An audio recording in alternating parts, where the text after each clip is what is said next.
Mm. That is not above a 13. Nope. So, after biting down on your newly met elf, the boar charges towards the giant spider. Its 8 black legs evade his charging tusks, then retaliate with a bite down on its neck. Benson goes limp and falls to the ground. Spider looks back at the man who commanded it with a furious gaze.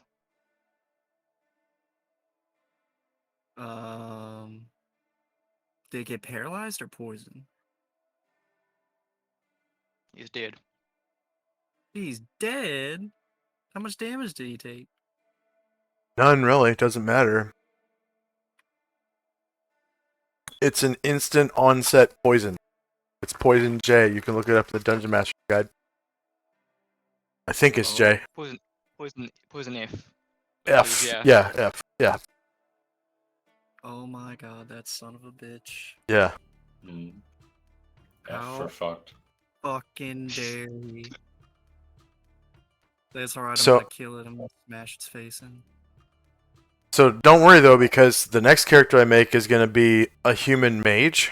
And if you guys take Alvin's book, you can pass it on to my human mage. Oh, there we Yeah. Oh, there you Smart go. man. Yeah. Smart man. And then DM, don't delete this character sheet because now this is an NPC that you can use as a cookie cutter for later levels. Like when we get to higher levels, we can start, recruiting henchmen stuff. And this guy, you can just rename him or make a photocopy of it and rename him. Mm. And, it's a character that we could recruit. So you just hold on to the character sheet, file him away as, Mhm. Mage Thief 1-1 or whatever in your NPC Yeah. file or whatever. And then you can Yeah. reskin him as you see fit later. Cool. I did have, I think you probably remember, I had zombie, and I kept on forgetting to rename. So occasionally you'd just see rolls from zombie, and I'd be like, I forgot that. I've got to change that. It's not a zombie anymore. Right. That would be helpful. Yeah. Cool. Okay. Thank you. Mhm. Again, I'm very thankful for your understanding. Yeah, and that all goes into campaign building. That's all under You never throw away a character ever. When a character No. dies, you give the player a new Oh, yeah. sheet and start from scratch, and you keep the old one, and you can reuse it as an NPC. Oh yeah, no, I mean everything that happens just kind of adds to that DM web of things I can use later. Yeah. Okay, Uh huh. put this in over here, and then I can draw that back later. It's like yeah, Yes, sir. yeah, no. Okay, so Benson lays limp. Initiative 11, 12, 13, 14, 15. Yep. You gonna retaliate? Oh, you're damn right. Barrett's gonna go in there and he's gonna fucking wallop him.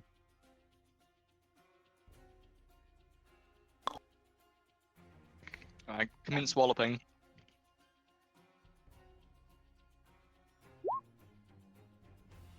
That hits. Alright.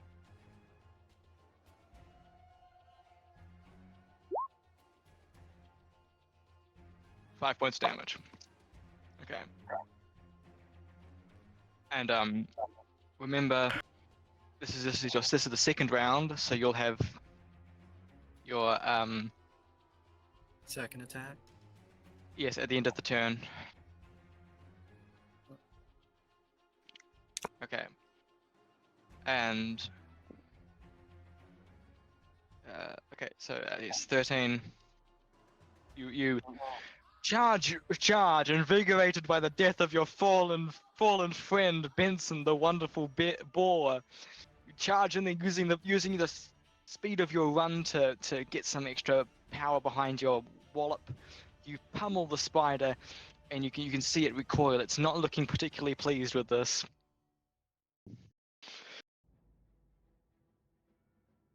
And that's initiative count.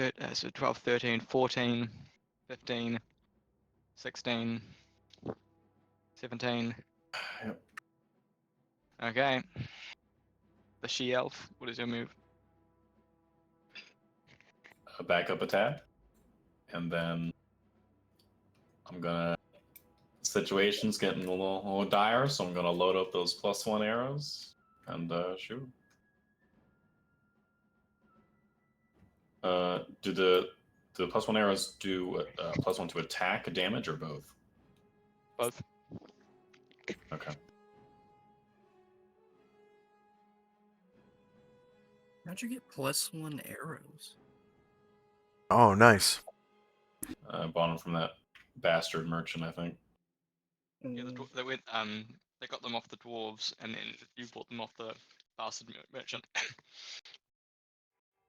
That hits. That's a really 0. Yeah.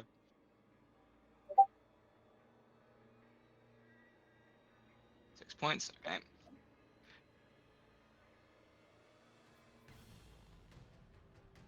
You knock one of your especially sharp arrows, line up your shot, and boom, right through the head. The spider, for a moment, stands still. After getting walloped, it still was already stunned, but the arrows finish it off, and it falls onto its back. The 6 foot wide, oh no, not 6 foot, it's 9 foot wide spider falls onto its back. Its legs curl up and lets out one last shriek into the night before falling silent.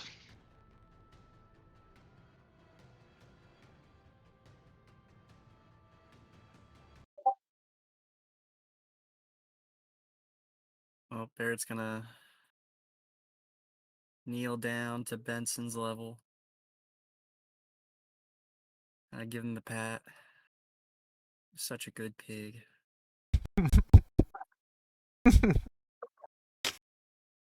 Gonna miss you, buddy. He's gonna turn to Alvin. And I didn't really know you. and you were okay too. You know, I knew you for like 3 hours, but man. You seem like a pretty chill dude. Alvin's tombstone. Alvin, you seem like a pretty chill dude. Oh, my pig! Oh, and you were all right. Oh my god. Oh, that's good. That's really good. Hey, don't laugh. Alvin, Benson was invaluable. He was the he was the scout. The amount of times they've gone down a corridor in a dungeon and gone, they're like, look at this, Benson, and then Benson just trots in, and then they just and runs back. Okay, something bad's down there. I mean, dude, I don't know what we're gonna do. He was our tank. He was poisoned to death. Our tank.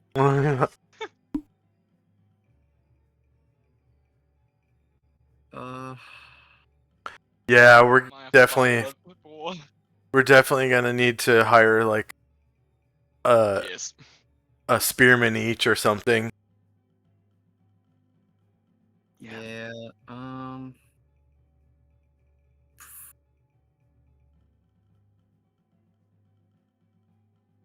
I mean, we got a so amount of gold. Yeah, I think we hit it. We hit it big last time. Yeah. I got 25. Yeah, 25 gold. I got 17 and 24 silver. All right.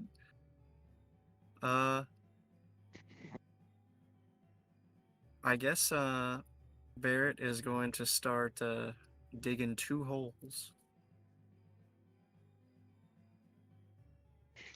Nice. So as the day breaks,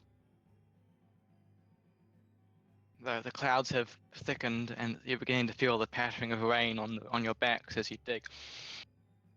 But before you bury the bodies, is there anything you would like to take?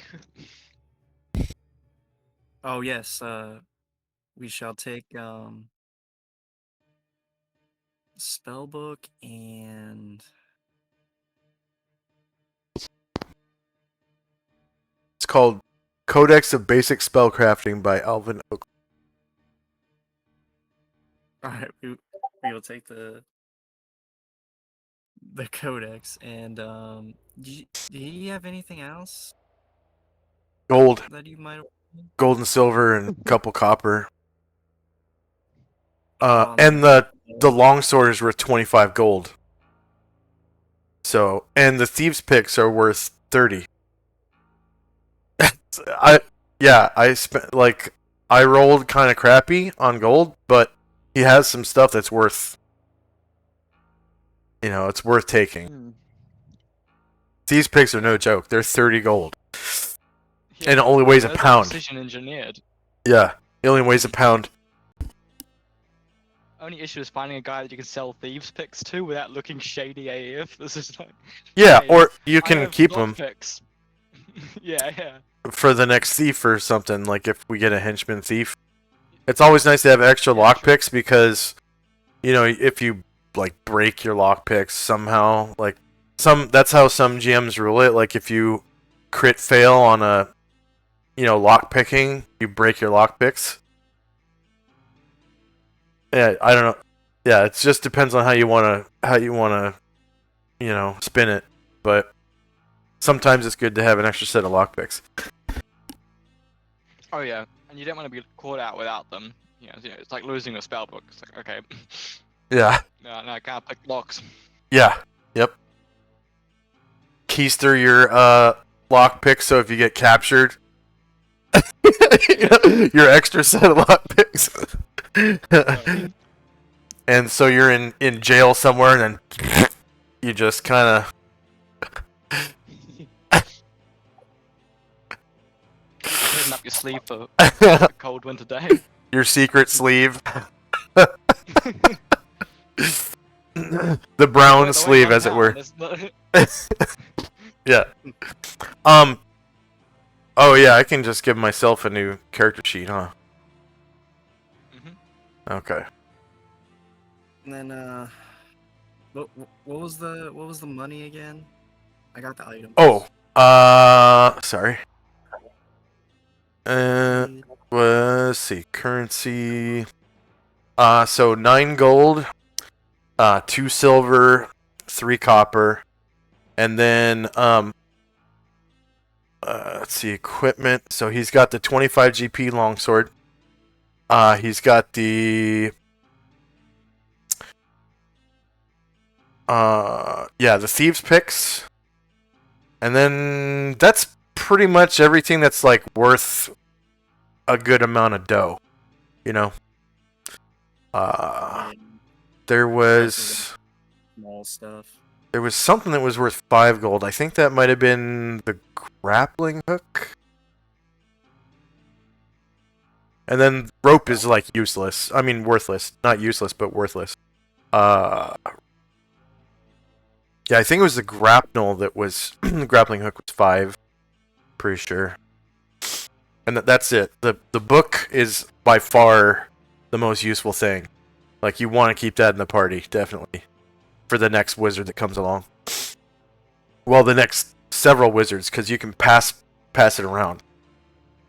Right? So, yeah. And he's got identify in there, he's got copy. If you fail to learn copy at level 1, your career is gonna suck for a long time. Yeah. Because then you have to spend weeks, penning stuff down into your book of magic. Without the copy spell. It really sucks. But with the copy spell, in the middle of an adventure, you could be out in the wilderness and be like, oh, we found the fireball spell. Boom. Copy. It's in my book. Boom. Done. Yeah. It's just magic control C, control V. It's amazing. Oh, because don't you have to make a save to see if you actually are able to write it incorrectly? What, with copy spell? Yeah. When you cast the copy spell, you actually roll to learn the spell before you even cast the spell. It's kind of cool. It says that in the spell description too. Like you roll to learn the spell, and then if you pass, then you cast copy and it copies into your book. If you fail, you just forego casting the spell at all, and you can try a different spell or whatever. So you don't use up your spell if it fails. It's Yes. Yeah. I had to flick over it. Yeah. But he has, stuff like flint and steel, chalk, belt pouches. He's got a backpack, 2 quivers, the 50 feet of rope, 2 large sacks, a scroll case in case we find scrolls. I brought some lamp oil, some writing ink, wineskin, and then there's a small tent. And he was out of food, so no food. But you guys can eat the pig. Hey! Oh no! No. Yeah. Salted pork. Yep. He's a decorated soldier. I like the idea that like years from now, Barrett's regaling stories of his heroism, and they're like, "Man, this Benson guy, he was a legend. Like, he sounds amazing." He's like, "Yeah." He this is a tasted pig." good. And they're like, "Wait, pig, what?" He tasted good too. It's like, cool. It's like, no. He was Wait. a pig. You ate him? Yeah, he was a pig. Oh! He was a pig from the entire story. Yeah. Okay, so you've buried your fallen comrade, and you say a few prayers.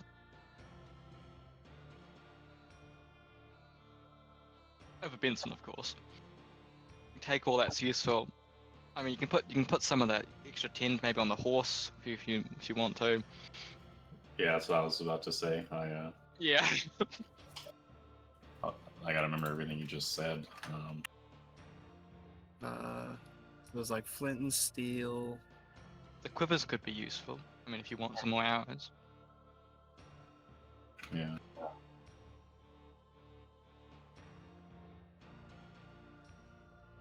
Flint, steel, quiver, another tent. I put the rope and the grappling hook on the horse. Scott, I don't know if you're gonna just hold on to the Steve's tools, I guess, in the book maybe. Well, I was gonna put the long sword on the horse because it's fucking heavy. Okay. 'Cause right now my guy is like at max carrying capacity, just because all the shit he's got on. Yeah. What kind of? He had a bow. Did he say? I forgot. I think it was a short bow. Okay. I want to say.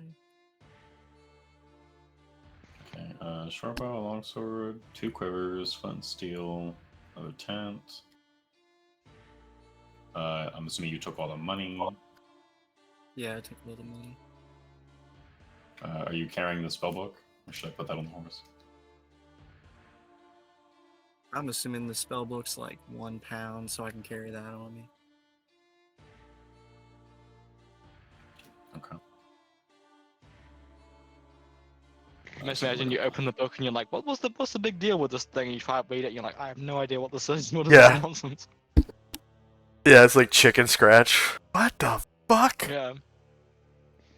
The 3-year-old write this? What was he wizard or did he just was he just really high? Like This isn't the common language. What the? I learned that in the schoolhouse. yeah. Oh yeah, what was his other language? He spoke Elvish, obviously. You get your home language for free. He spoke the common tongue. He spoke Orcish, and he spoke Goblish. Or Goblin. Whatever you call it. The Goblish. I like that. Yeah. We're going with that. The Goblicy. I spoke the Goblish. I am a fine speaker of Goblish. And as far as Orcish goes, I can speak to you in prose. You just start reciting poetry to orcs, and they're like, I don't care. Did Alvin have a bow?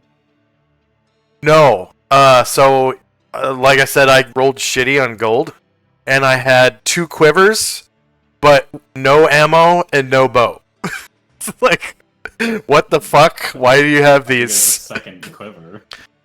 They're only like 8 silver for a quiver, so I wanted to be able to carry as many arrows as possible. If we fought like, because like every humanoid race can have, I think most of them can have short bows. Like goblins, I think orcs pretty sure can have short bows. So one of the cool things about killing, orcs or goblins or whatever when you're level 1 is you could take their short bow and a bunch, fill your quivers with, at the end of just about every fight. So, I was kind of trying to plan ahead. I can get a free bow, free arrows, but it never happened. that is reasonable. Yeah.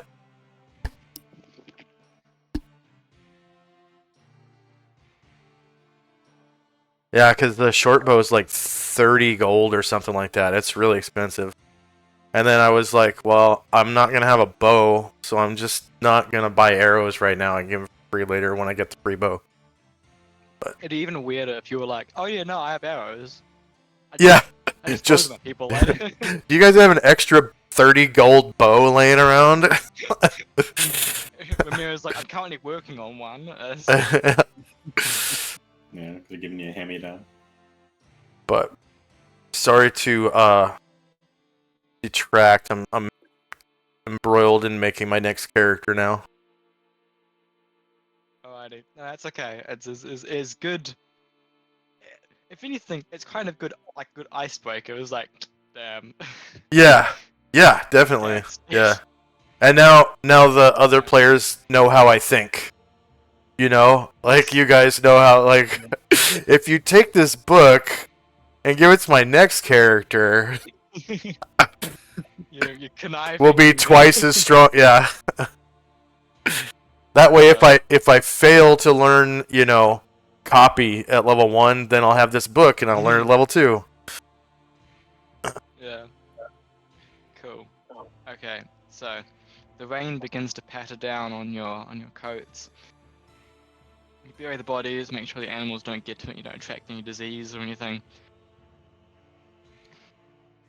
But it is the morning of it is now equivalent to Earth Friday, the first week of the first month of the cold days, and it is around 7 o'clock in the morning.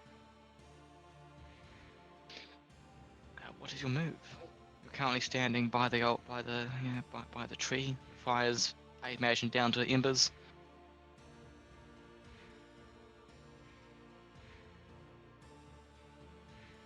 What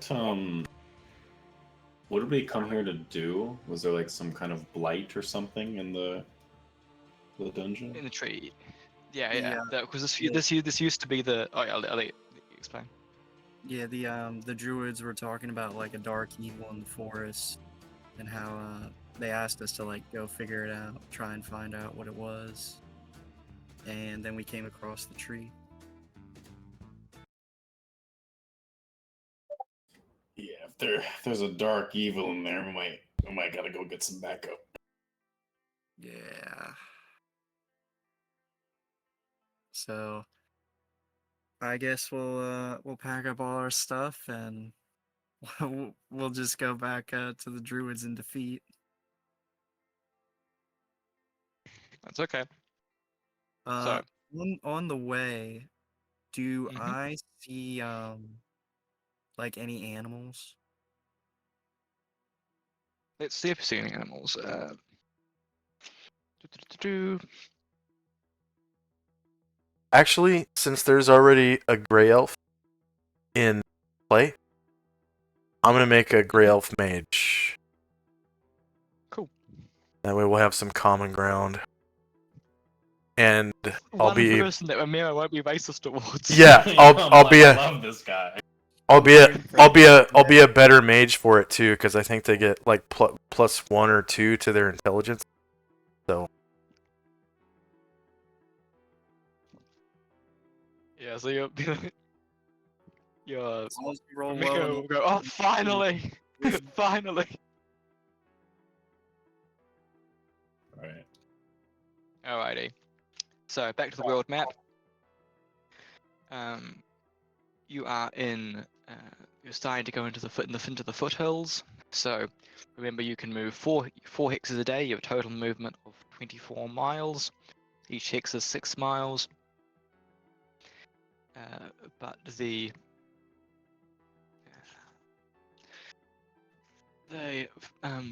in the forest of the foothills, so that increases the movement cost. I posted it in the Discord. I'm just checking it again so I don't get it wrong.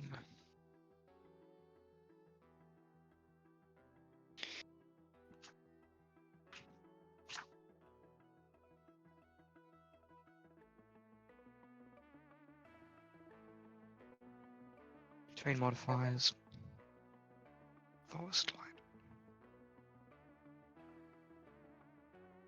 Okay, so you're in. Oh no, these are the rolling hills, and which is the same as the forest. Okay, cool. So it is 2. So it is double movement cost inside the forest.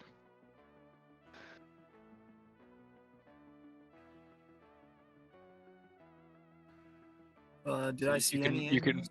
No. Oh, yes. So you'll be able to make it back to the druids by evening. I will just roll for that as well.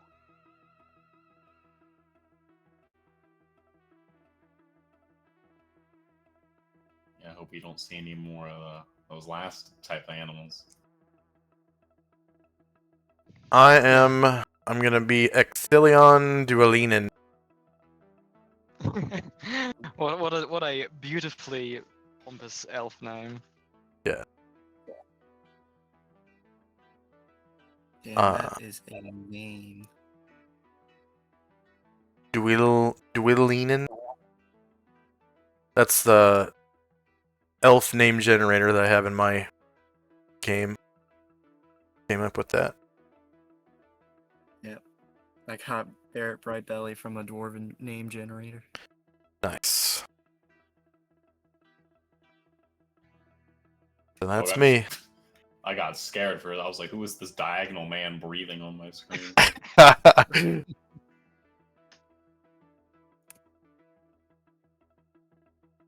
I, Sean's why like, is yeah, the you found an animal, alright.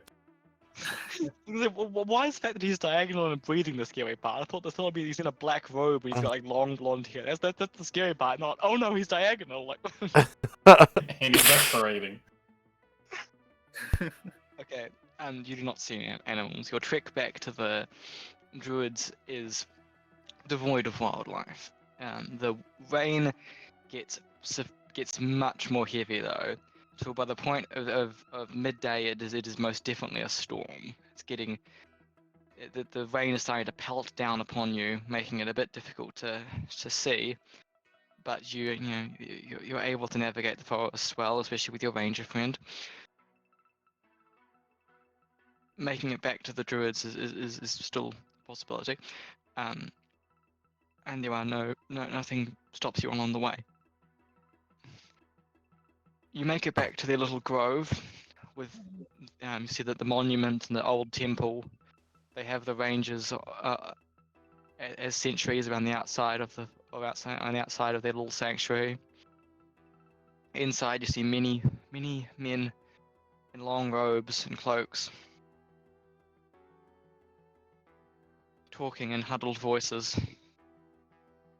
the rangers do not look very pleased to be sitting out in the rain, and most of the druids are heading to the temple to seek cover.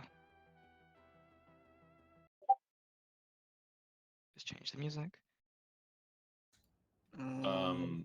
Yeah, wait, say that again. There's a bunch of guys in robes, like in the camp.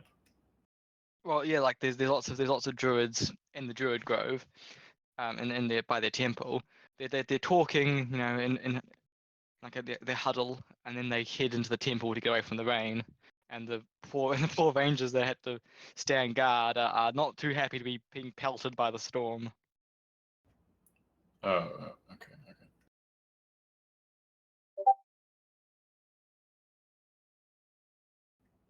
Well, yeah, I guess we have to go talk to Archie boy, Archdruid. Yeah.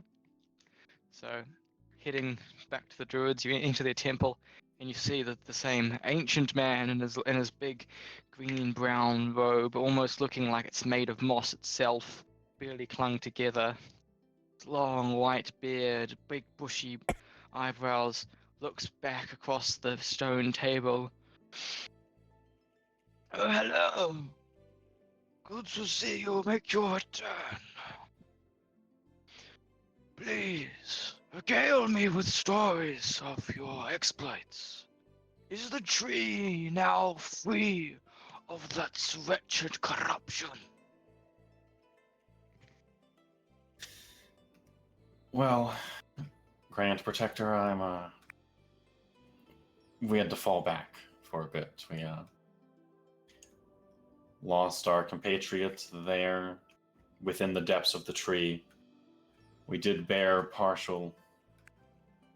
the depths, but we lost one.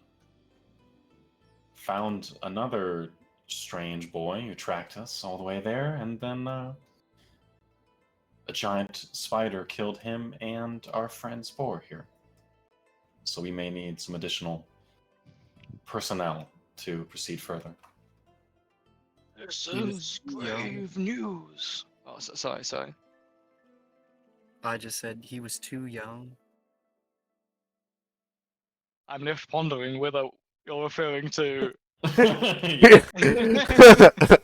He was a brave lad. I'll leave that up to interpretation. I just imagine it makes me a little sign of Paterus, little triangle in the air, and then looks up to the sky.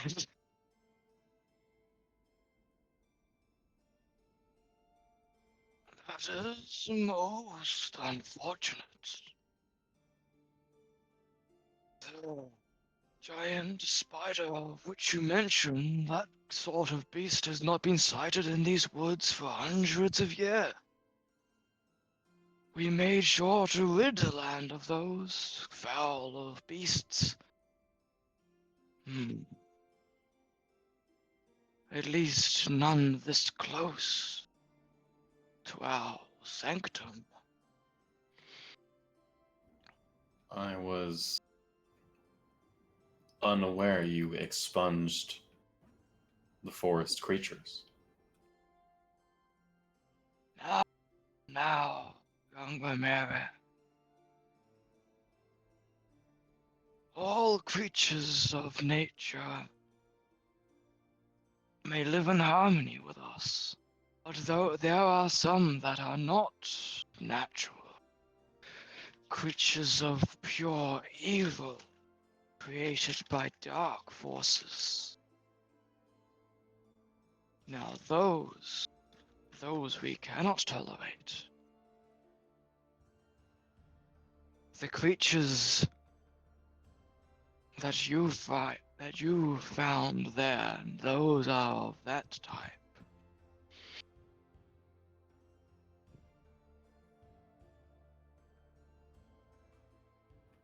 I see. Well, I hate to bring such ill tidings, but like I said, if some greater evil is supposed to be dwelling in those depths, I fear me and the dwarf here may not be able to handle it just between the two of us. Yes, me and this filthy elf here, we may need some extra hands. He's gonna like dart his eyes from one to the other and nod slowly.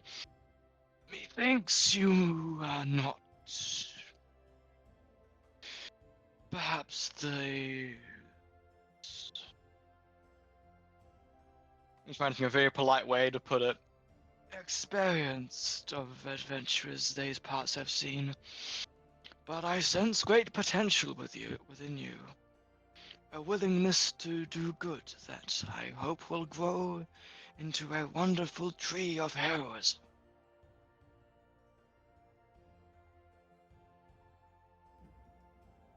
I can't speak for this ill-notioned, pint-sized creature, but I'm glad you see such potential in me. And he will very slowly roll his eyes.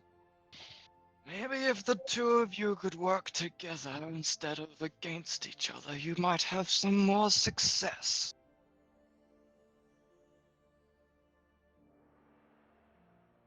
Well, to be honest, I did think about it, but I don't know, the two of us seem to be making it out all right. I like to think somewhat that our hate for each other kind of fuels us forward. He's gonna roll his eyes even harder. Very well, very well. I hope upon our next meeting you bring me better tidings. I do not wish to have to tolerate this darkness much longer. But if you require more men, I am sure you will find them. Might you have any to spare? Even 2 would suffice.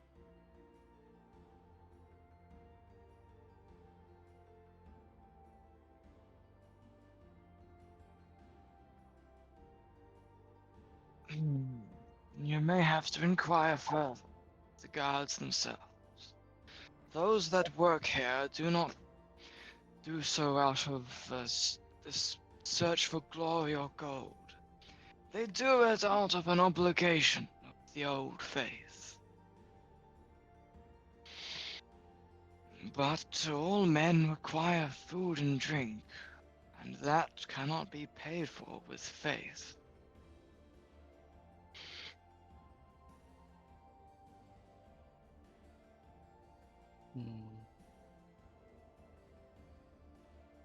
Well, considering the rain and their moods, now might not be the best time, so perhaps tomorrow.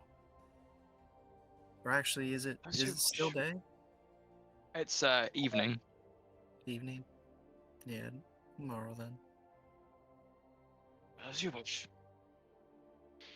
You may sleep in the same bunks you rested at last. They are still vacant. We do not have the following we once did. And it is difficult to recruit more men in these such times.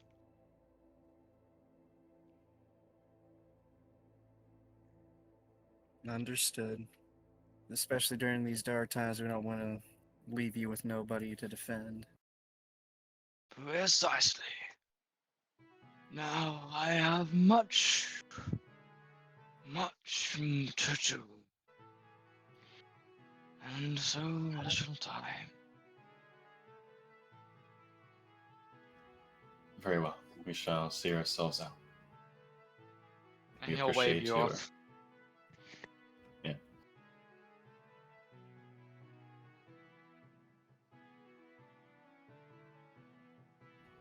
Yeah.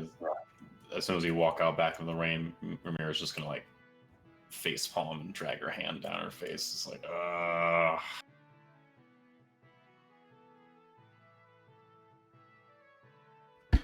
what a pain this is turning into. Well, Only we had a little bit of help. Might have helped out with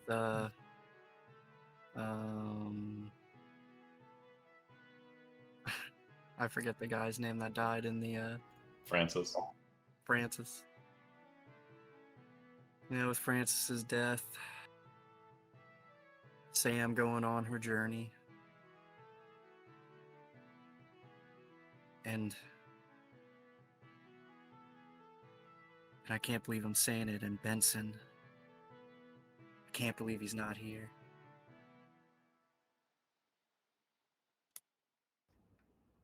Well, the rain is a bit of an annoyance, but perhaps we could find you a new companion.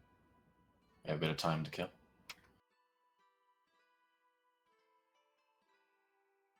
Yes, that would be for the best, at least to help me get over him for now. We'll have to see how successful we are. Maybe we can recruit the beast of the lands rather than the people.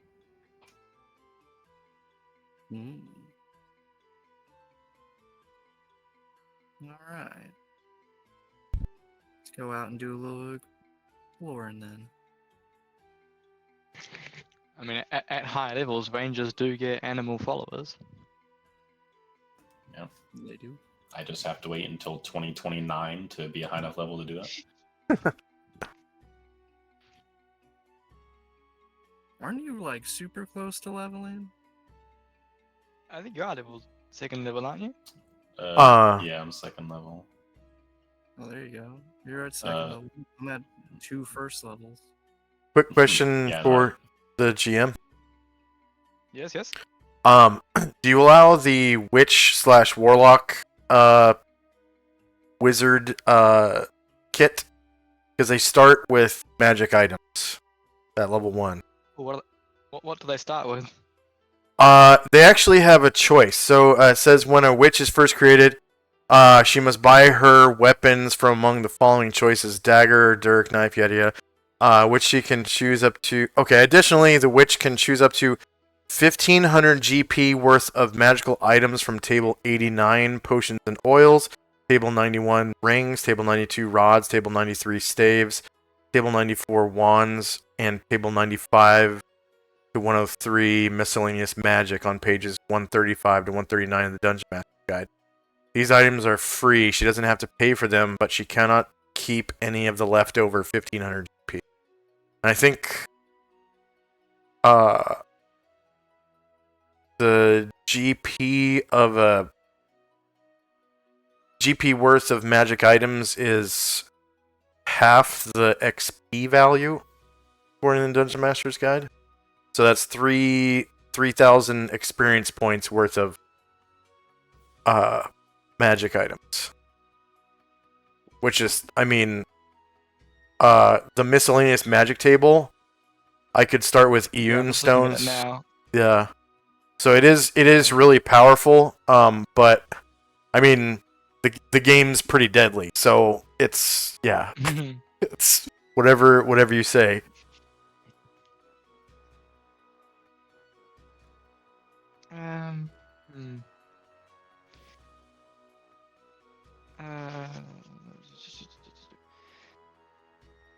It's 1,000, so that's 3,000 XP worth of items, right?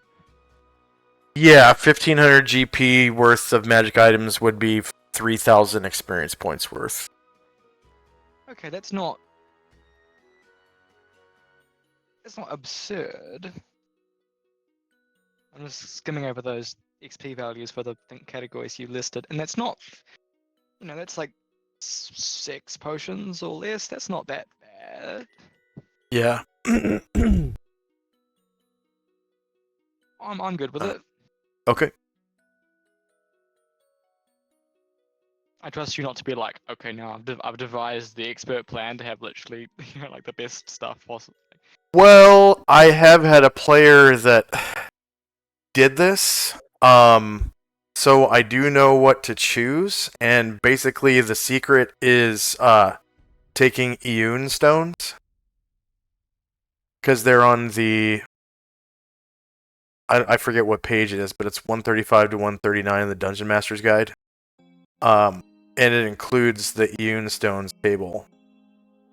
And there's one particular Ioun stone, like somehow the player ended up with 9 level 1 spell slots at level 1 by using Ioun stones and stuff. Which was brilliant. Like, I have never seen, character creation done so well. That guy was smart. He knew what to go for. But it does make it so that you actually have something to do at level 1, because being a level 1 wizard sucks. You have 1 spell per day. Yeah. And that build, like, it makes it so that you actually have something to do. And it doesn't, like, the rest of the stuff on the kit for later levels is pretty stupid. Like, you can make flying potion at level 11, you can brew poisons by 7th level. I mean, it's not super awesome stuff. The coolest part about the whole kit is starting with magic items, and then the role-playing aspect of, like, my dad's a fucking, like, devil or something. I think, because you're like... Or no, to become a witch, you had to, like, sell your soul to, like... It's basically, it's like the warlock class from 5th edition, where you have, like, a patron or whatever they're called. You, like, sell your soul. I have to read over the role-playing implications part. That's what I love about the kits. It's like, it's a bonus, but it's also like, here's a role-playing downside. Yeah. Because I think that could be pretty cool to be like, I'm doing good stuff, but like, don't ask where I got the stuff from. Yeah. Yeah. No, that's cool. I'm good with that. Okay. Alright, I just want to make sure that it's okay with you, because it's like, they start with thanks for magic checking. items. And I think there's a couple other kits that start with magic items, like in the Dwarf's Handbook, and so some of them can be pretty powerful at level 1.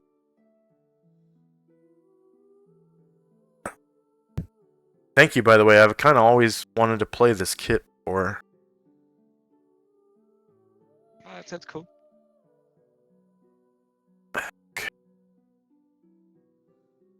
I mean, yeah, the last wizard we had was just was like magic missile. I killed and you gotta make sure magic missile. If you don't kill everything with that, it's like, well, I'm screwed. Yeah. Yep. Yeah. And at level 1, you only have 1 missile to shoot, so it's like D4 plus 1 damage. I'm done. Well, D4 plus 1 damage over like 5 targets, so it's okay. That's at level 9. Yeah. You have to be level 9 to do that. Don't you start with a number of, like, at least with more than 1 missile? At level 1, you start with 1, and then once you hit level 3, you have 2, and then 5, 3, and then at level 7, you have 4, and at level 9, you have 5. It, like, gets stronger as you gain levels. It really sucks at level 1, though. I thought the damage increased. Never mind, I read that wrong. Okay. So, what do you? So, you guys go into the brain, face palm. This is going to be harder than I thought. How are you going to resolve this?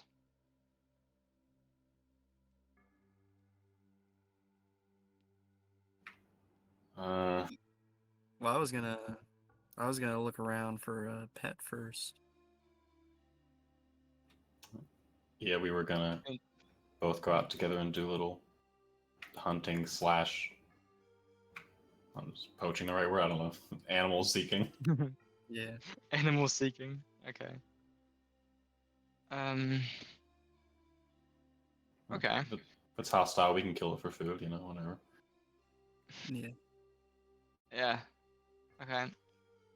Should I remind you what happened last time you went hunting? You know what? I'm still going for it. We're getting desperate here. Yeah. We're going. Okay. Cool. All right. So it is evening. The sun is. Pardon me. The sun is setting. The light is dim. Do you? You can't roll tracking unless you have something to track, right? You can't just do it as a general. I mean, I have hunting and tracking, but I can double check. Yeah. I'm not sure.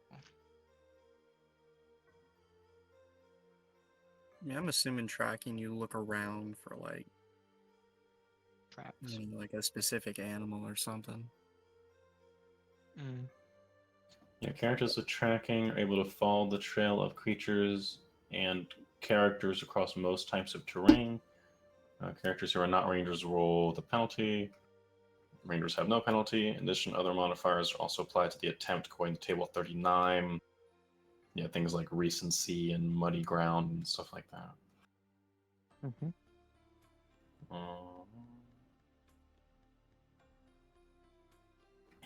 Blah blah. Example math. Tracking to succeed. Creature tracked must leave some type of trail.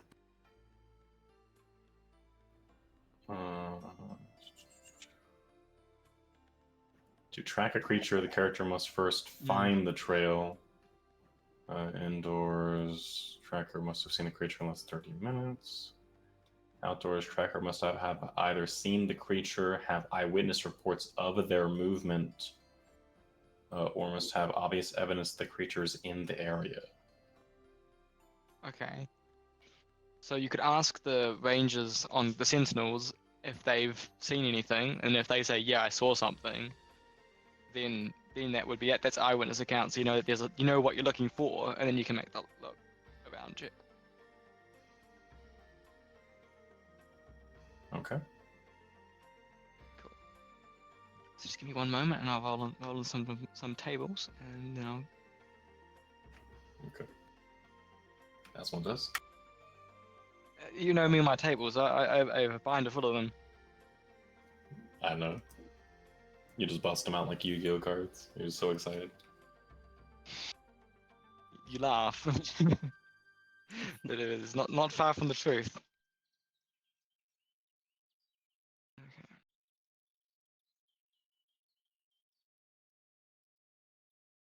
Keep on doing D20s when I'm doing D10s.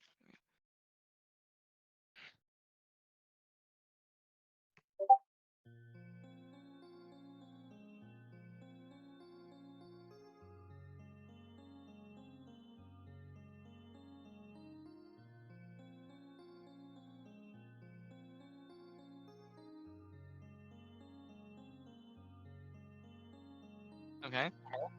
I've done my rolling, so you see there's two sentinels facing towards the town down the road, just to the west of the grove, up towards the hills. You know, there's a bit of an incline, then there's the road.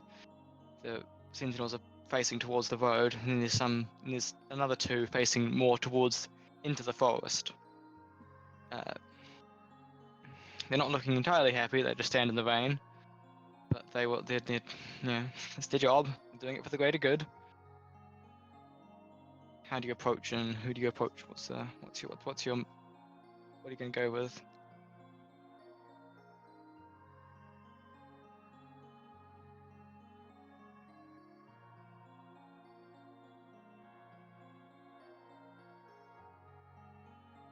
Huh?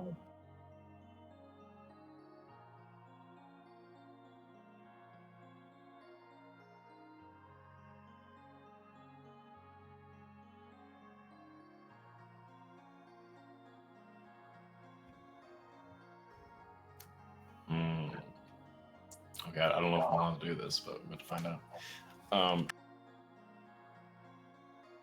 So I'm gonna walk over to our horse, and I'm gonna take out the.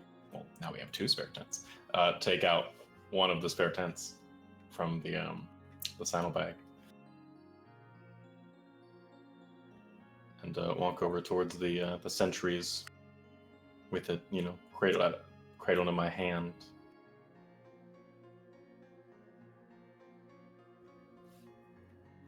Hello, fair warrior. Did you? I thought maybe you could use some cover from the rain. Make a reaction check, please. Okay. You know I'm really good at these. Yeah, notoriously good at these. Yeah, my 5 charisma score is gonna get them. Oh dear.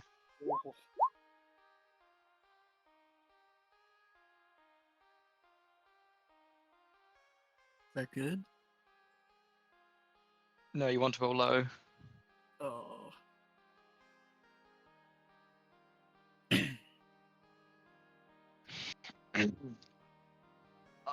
Oh. Now, what's this? Eh? I'm just trying to go about doing my work. I don't need any interruptions, eh?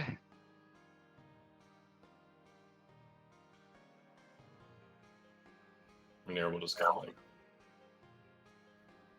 of shoot her eye sideways and kind of sigh.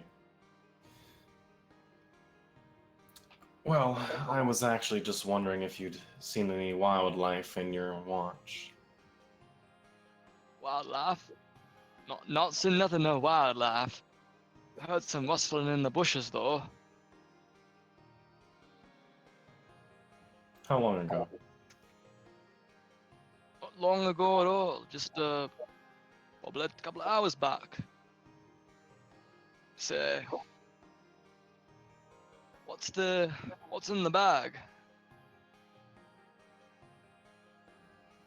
It was a extra tent we had.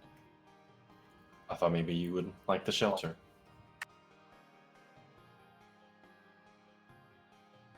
Oh, that's kind of you. But I really should keep on my feet in case something comes. I appreciate it. But I'll have to decline. Very well. Could you point out the direction you heard the sounds in? Of course. And he'll sort of lean down and sort of move around, tilt his head back and forth. Around there, heading up north. Be careful though. I heard what happened to your friend.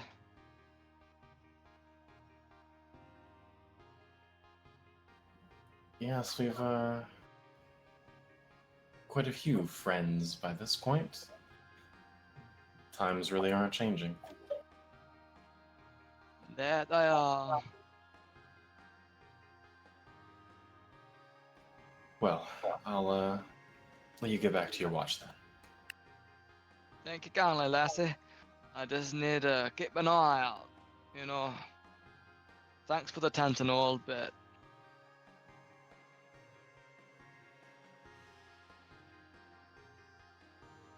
and he'll shrug and go back to his watch.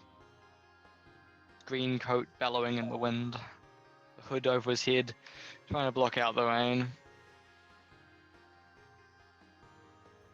Okay. Yeah, Rhaenyra will just sort of whistle a little bit and meet the horse halfway, put the tent Oh. back in, and assumedly turn towards Barrett. All right, we got a bit of noise to the north. Guess we'll see if we can find anything.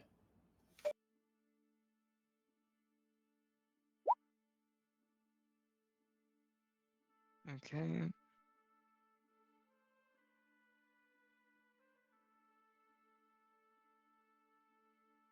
You can make a tracking roll. It will be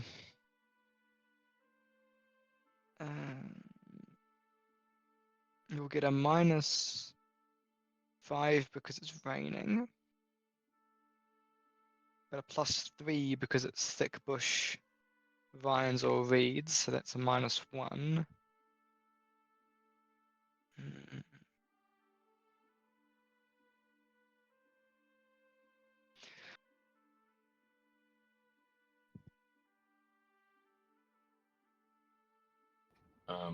A -5 and a +3.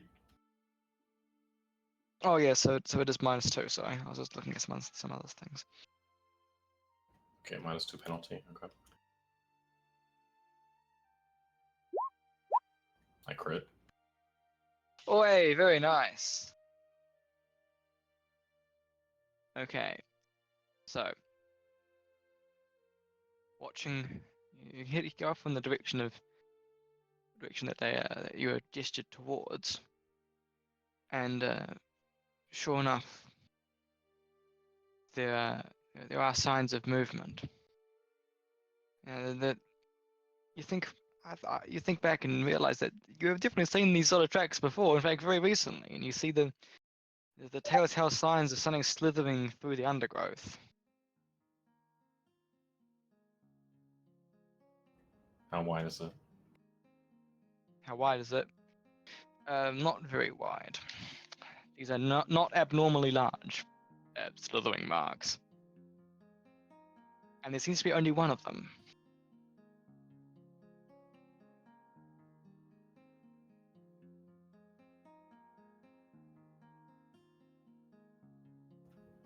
From you know, you tell me if I have this knowledge or not, but I would hazard a guess that snakes aren't easily tamed. No, not really. I mean, you can attempt because you have your ranger thing. You can put your hand on something and then try and pacify it. But I don't think that means that it then becomes your friend. Yeah, I think it moves. I think it moves a ranking between like friendly, neutral, and hostile, or whatever. Yes. I think there is a proficiency for taming animals, but I'm not sure if it allows you to tame just like anything. I'll check.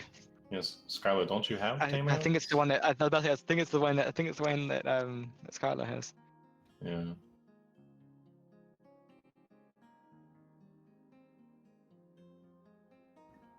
Skylar, are you alive?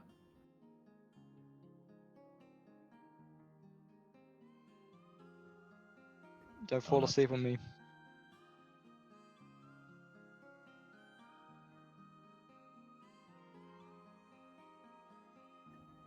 You damn dwarf. Wake up.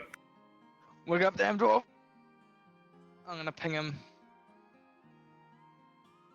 Don't fall asleep, man. It's only like. Come on.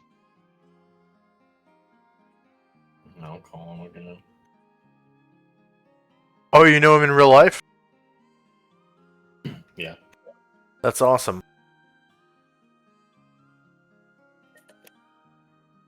Okay, so just so you know, DM, in order to be the kit, I had to re-roll my stats because I didn't have the 13s necessary. Because you have to have, I don't know if that's okay with you. I had to have 13 intelligence, wisdom, and con. Just to be a witch. In future, maybe not, but this time okay. I don't not normally fond of people re-rolling their stats, but that's okay this time. Okay. Yeah.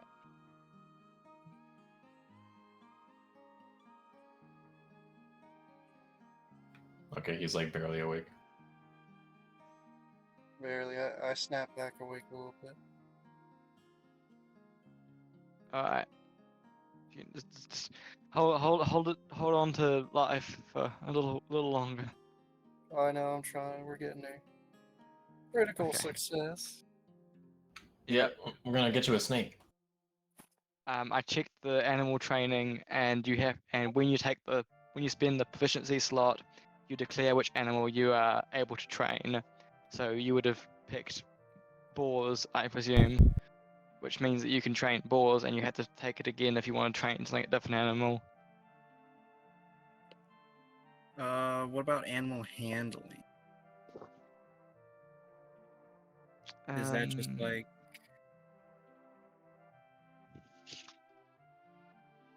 allows you to it's for pack animals and beasts of burden. A successful check means that you've calmed down. That's for calming down animals, pack animals, and things used to carry stuff. okay? So I have to train them in order to like have them follow me. Yes, I would say so. All right, Rainier, find me a boar. Oh, find me like a real good boar. All right, now you're pushing it, buddy. I forget what the Oh yeah, maybe we should just go for a normal boar. Listen, I found a snake. All right, that's what you get. Oh, we just found a snake. Oh. Well, Well- you found snake tracks. You need to roll it again to track them. Should I do that now? Yes. My stats suck so hard. Even with the Oh, stats that I rolled, like it's oh wonky. dear, I see the 6 and 8 or 7. Yeah. Yeah, and it's gonna get worse too because I have to adjust these. Well, that minus Oh, 2 no. penalty made me fail. Oh no. You're unable to follow the snake tracks.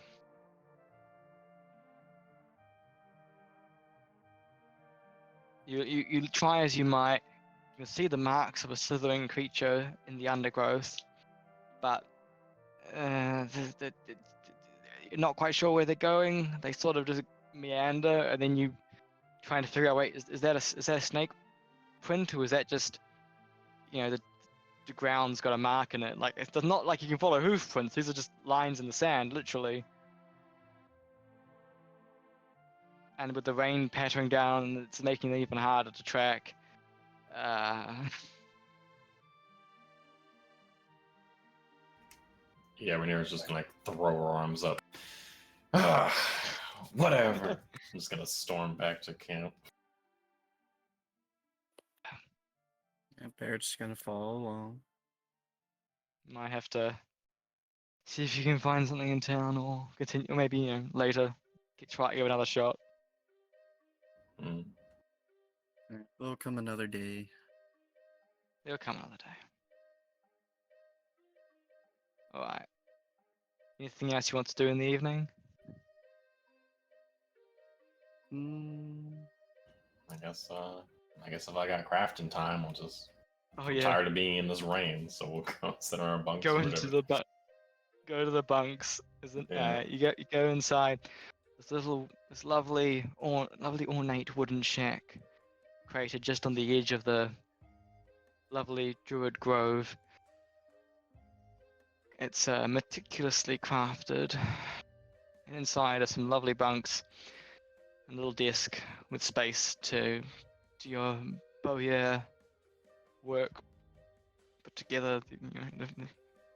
Putting more work on this miraculous bow that one day will be finished. One day. One day. I mean, it's One actually. day. I'm 4 days away. We're getting there. Oh, it's with you can almost taste it. I literally can. It's very good. Very good wood. Yeah.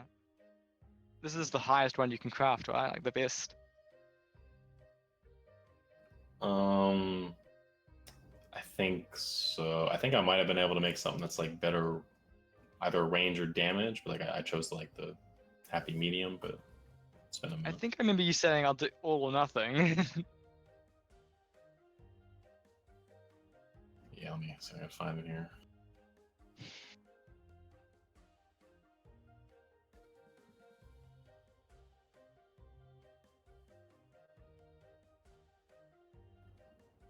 We can figure it out when you actually made it, I suppose. Yeah, it's slightly heavier, slightly bigger, and slightly slower. Um,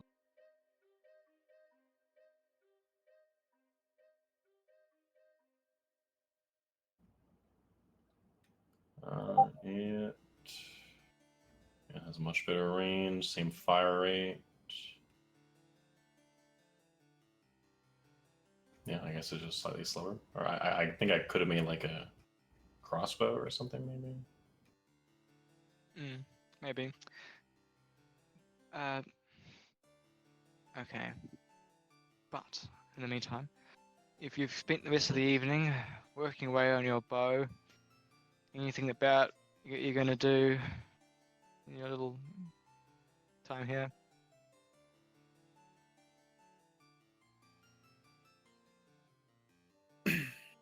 Nah, I'm pretty good. Now I'll say my Alright. little prayer before heading off to bed, but Nice. Cool.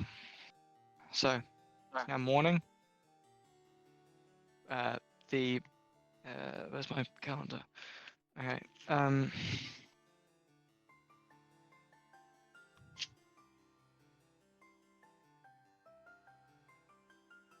Okay.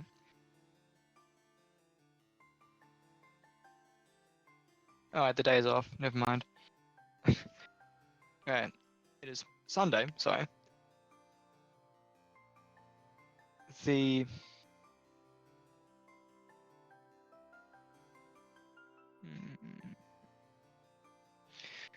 the rain has stopped, but it's the wind is still very strong.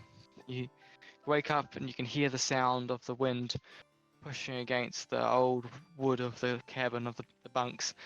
You can hear it creak as the wind blows through the trees and they rustle against the I hear the rustling scraping against the bunks.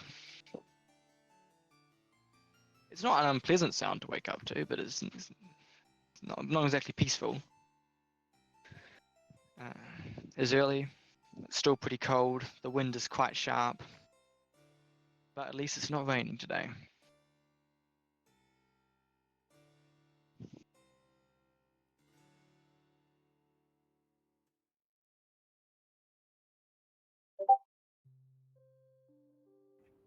Okay. Well, elf superiority. I'll get up first. And then I guess just go out yonder and see what the situation is outside. Okay. I have new set of guards out with decidedly dry clothing. Whoa. They still have their hoods up because the wind is still very strong at the moment, and battering them about. The grass is all being, you see it swaying in the wind. It's cold. So there are lots of people, heads down, arms crossed across their chest, keeping warm. So there's a bit of a fire lit on the court. Not really a courtyard, but like the centre of the Druid Grove. The lovely tent pool stands strong. Few people come from building to building.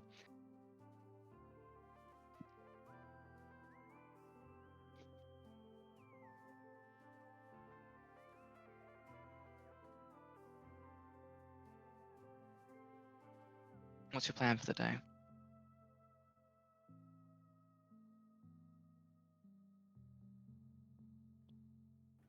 Oh, I guess I'm gonna use this early morning time to go recruit some people and go talk to. It's Cool. probably extremely unlikely I'm gonna get a druid to follow us, so I have to settle for the watchers. Cool. yeah, sounds good. All right.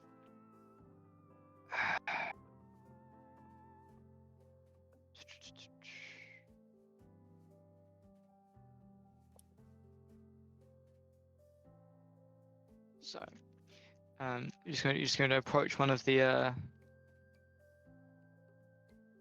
one on guard or one walking around? What's the plan? Yeah, I suppose one walking around. I probably should find someone that isn't currently tasked.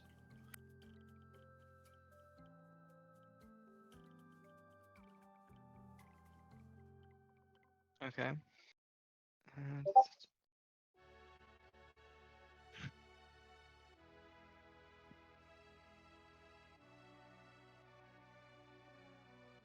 Okay.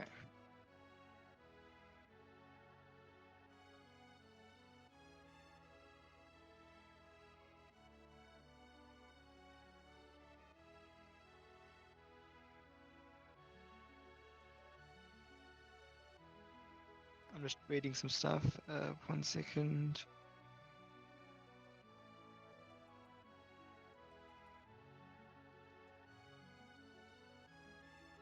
Okay. So you see one who's just cleaning his sword. Yeah, polishing it, sharpening his blade. He's just sitting on a stump. He sees you approach. Ah, ill there. Hail, elf. How be you on this windy of days?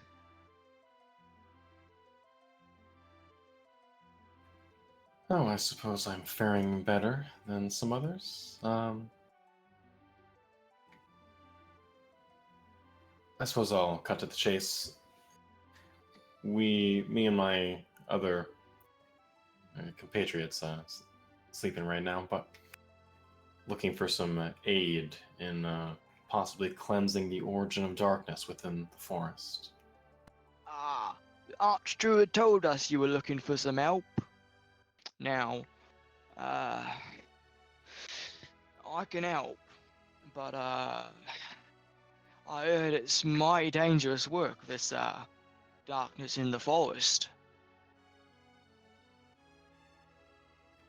I cannot lie, it is, but I think it'd be much more dangerous to leave it unchecked, don't you think? Oh, can you please make your reaction check? Okay.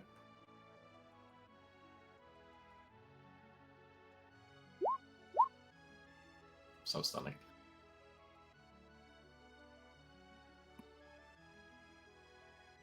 What was that?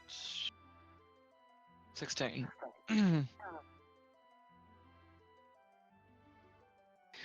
Oh, I don't know exactly. I think you might.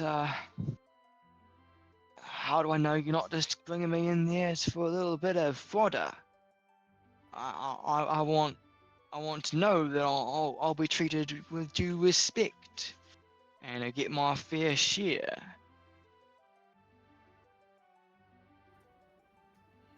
I heard Yeah. you lost 2 men back there yesterday, or the day before. Irenea's gonna like kind of grit her teeth a little bit. She does not like the tone. This human is he human? He is human, yeah. Yeah, this disgusting human. Um, yes, we did lose some people, but if you think I'm here using and relishing the Grand Protector's hospitality for what? To get you killed? For money? Does not concern me. You can take whatever we find in there. Oh, how gracious of you.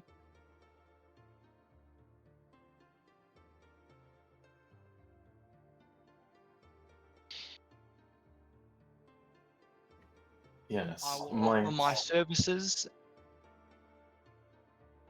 to you as long as you do the will of the Grand Protector, and I am paid adequately for my time.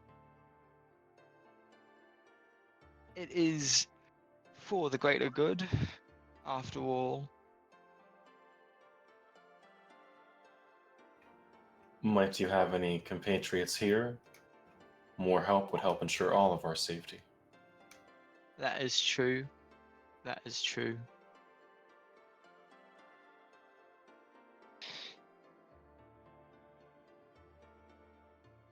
I will put the word out.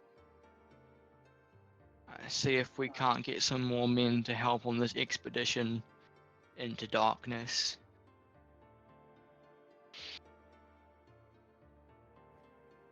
If you think it'll be any consolation, I can pay up front as well. If that might get more Now- people involved.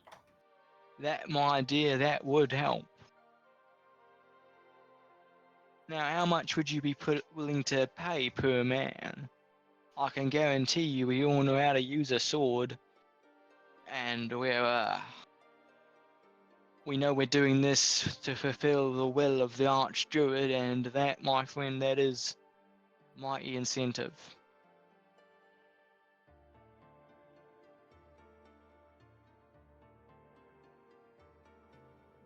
Per man, I think I can give out 4 gold each.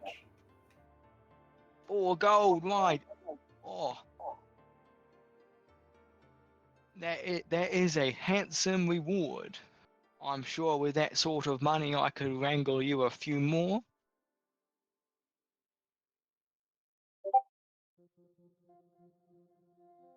Now, if you don't mind, I'll be making my departure, and I shall return with a few more men. Don't you worry about that. Of course. I'll see you at the edge of the grove in a few hours' time. I shall see you then. And he'll do a little bow, and a little jump in his step. He'll go off and find some more people. Now, given your charisma, what is your maximum henchman? 2. 2. Okay, cool. Skylar, hang in there. Is he in there? I don't know. It's been a while. Should have done him first. The talking normally keeps him awake a little longer.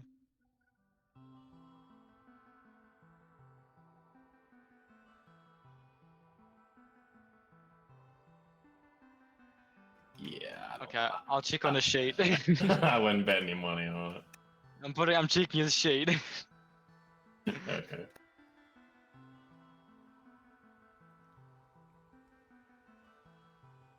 I remember that Sam was the charismatic one, and by charismatic I think she had it higher than 10. Yeah, like 12, 13, something like that. Yeah, I mean it was so funny because all of you were socially inept. He has a 12. Okay, that's max henchman of 5. That's pretty good.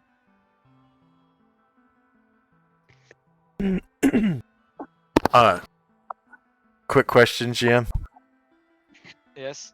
So one of the wizard proficiencies is ancient history, and it says you have to pick like a category of history. Would it be okay if I take ancient history of the War of the Dragon? Yes, that's a great idea. Thank you. Okay. Uh,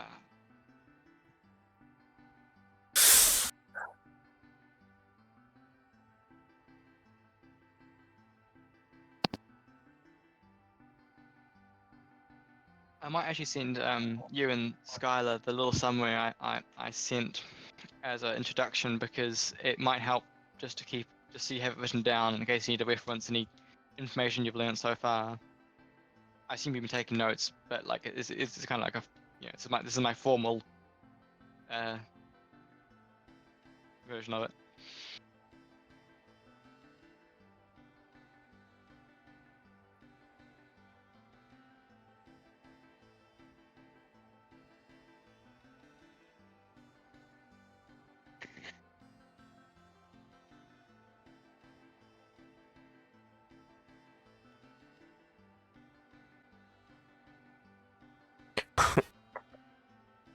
Oh, it's gonna be so weird.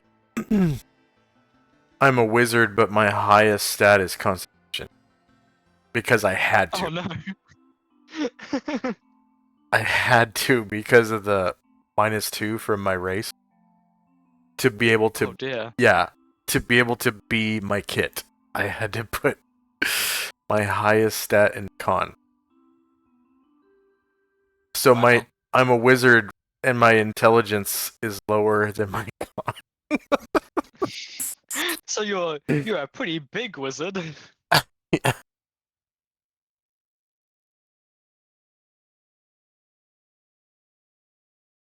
You're like a battle mage.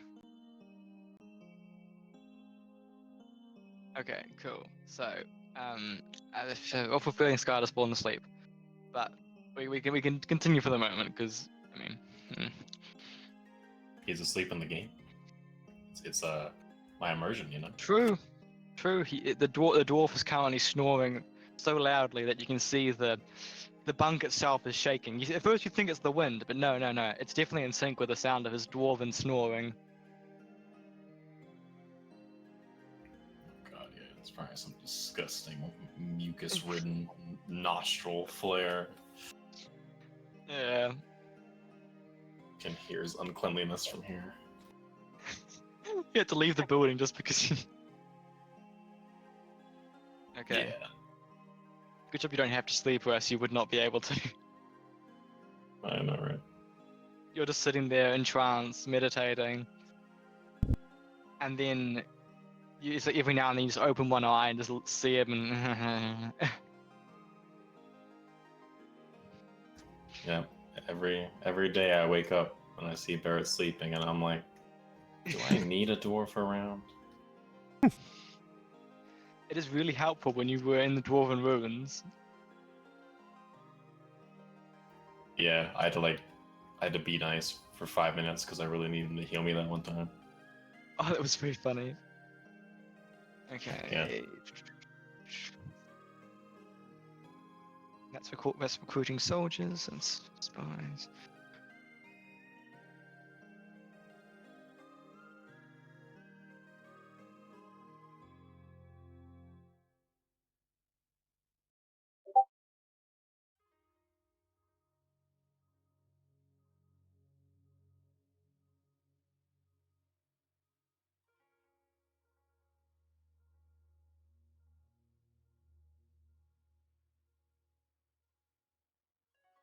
One thing I'm going to be really good at, direction sense. Yeah, really good at that. You're really good at finding which direction you Yeah. things are. It's funny. Funny character.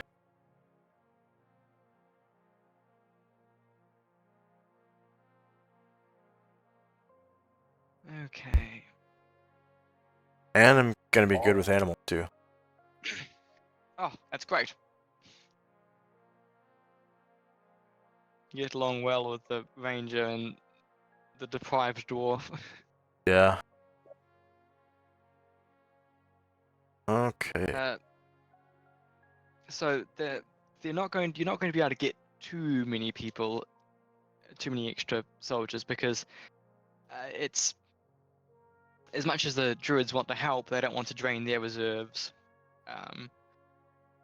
But for 4 gold up front and a fair share of the loot, you're able to get 4. Hey, we can work with that. You see 4 first level rangers.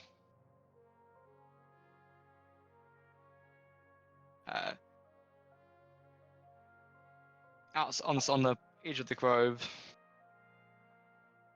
they have they all have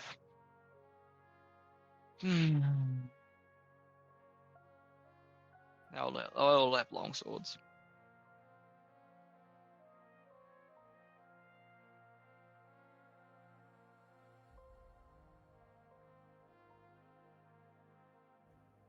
Hmm.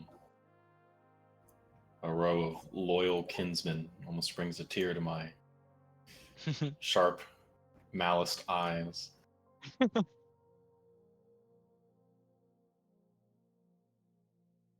Okay.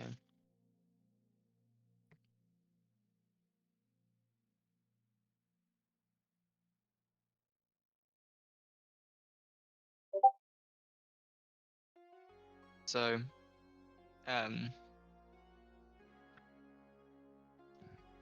can add them to your henchmen, and add 2 to your henchmen on your sheet, and they will be under your control. Remember, they are not. They're not. They are. They have their own will, and if ordered to sacrifice themselves, may say no. You have to treat them with respect. Okay. The other 2 are being given to Barrett, right? I would think so, yeah. Okay. Well, I don't know if you want to like send me a sheet or there's a lot of information I gotta put in here. Okay. I mean, they're Bars. first level, so they're Thaco 20, and they're rangers, so it's a D10 hit die.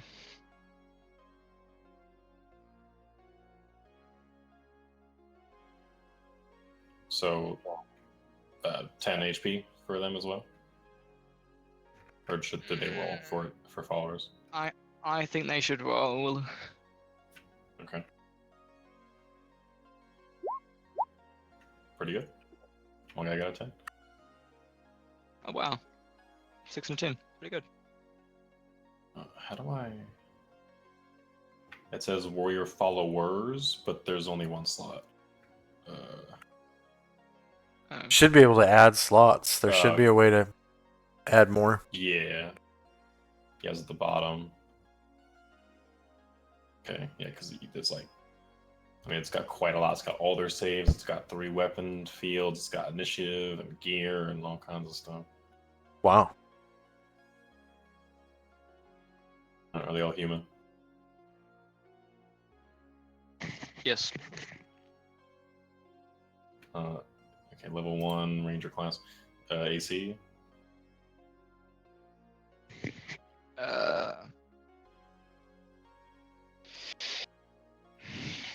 Let me check what rangers can wear.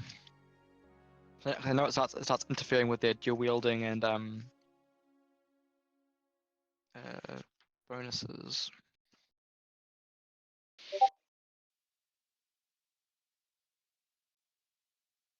Yeah.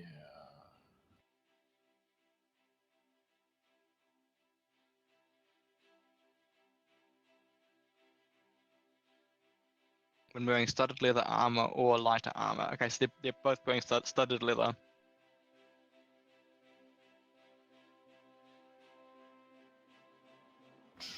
Okay, studded leather. That was the cost.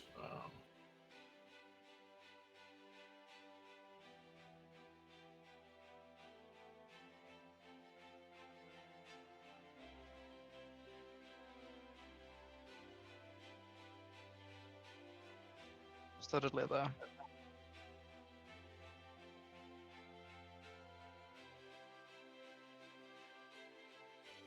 $7. I think. Yes, 7.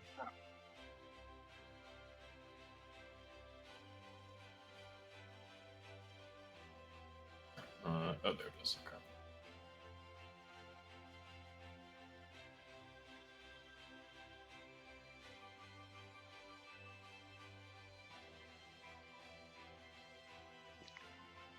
Stone leather. So the long sword. So they got bows.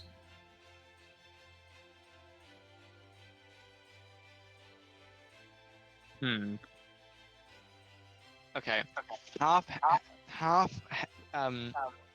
long swords. The other half have longbows.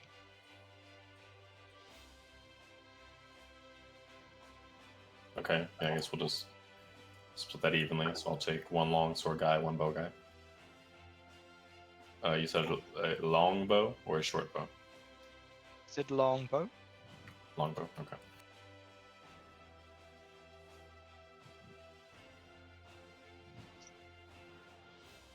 And what do they have?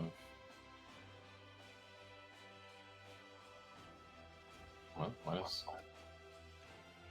the follower thing has an AC and then an enemy AC? Is that if they were my enemy? No, that's probably the one that they're attacking, so you can see if they hit. Yeah, it has a units field as well. I guess that's how many people they're attacking or something. It's rather odd. Hmm.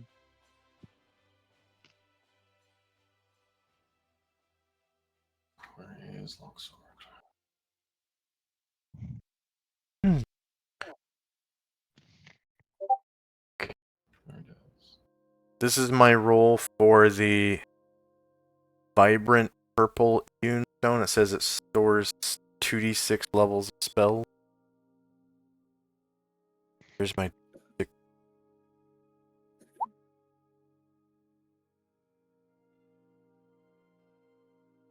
So does that 2d6 levels of spells, is that Permanent. like you so Yeah.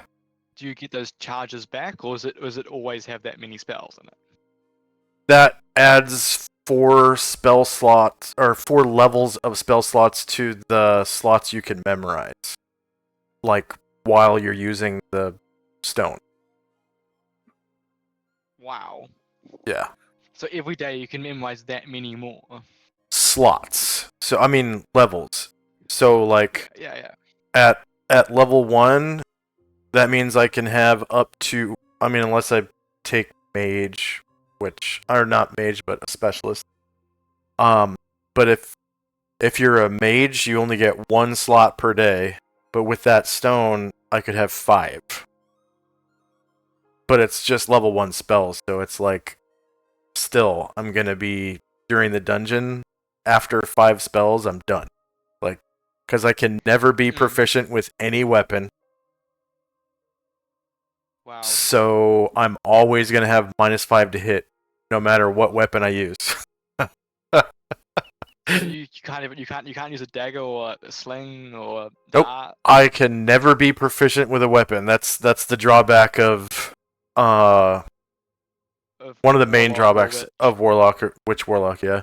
There's a lot of other Wow, drawbacks too. So You know, it's I'm like, feeling better about giving you the stones now, and it's like you can never use a weapon ever. It's yeah, like, wow. well, no, that's not true. I can, but I always have a -5 because that's the non-proficiency bonus for wizards, which really Yes. blows. It's the highest of Yeah.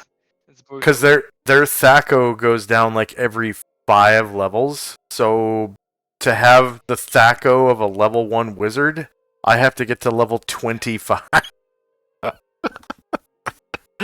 Oh yes, true. Yeah. Yeah, no, that is brutal. Yes. Very brutal. So that's why, you know, you need the extra spell slots and stuff like that. That is a really cool compromise, though. Yeah.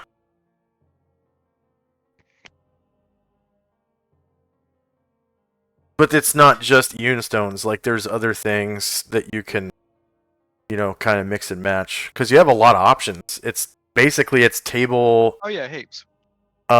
It's table 89, and then 91 through 104 in the Dungeon Master Guide that you can choose from. But you're limited by the amount of, GP value / experience points, which is pretty severe. I mean, like, you can't have the really good stuff. Like, you couldn't get like a Staff of the Magi or whatever at level 1, because that's like 10,000 experience points. But you can mix and match some other things that still make your character kind of cool and useful, Oh yeah, that's not so much versatility. Yeah, I mean, most of the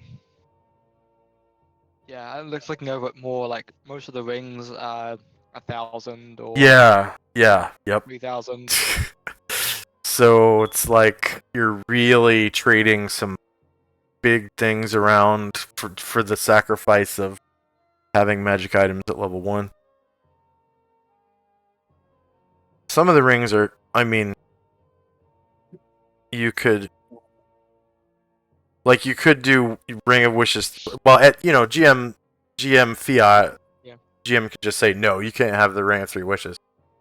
But I mean, you could take the Ring of 3 Wishes and then wish 3 times to gain a level. So I wish I gained a level. I wish I was a better wizard. I wish I was a better wizard. I would, something like that. And then, boom, boom, boom, you're level 4 in session 1. So there's a lot of really cool options to throw around. If it's all GM Fiat though. Like, of course. Oh yeah. Like I'm gonna run everything by you because there's some really Yeah. cool things you can do.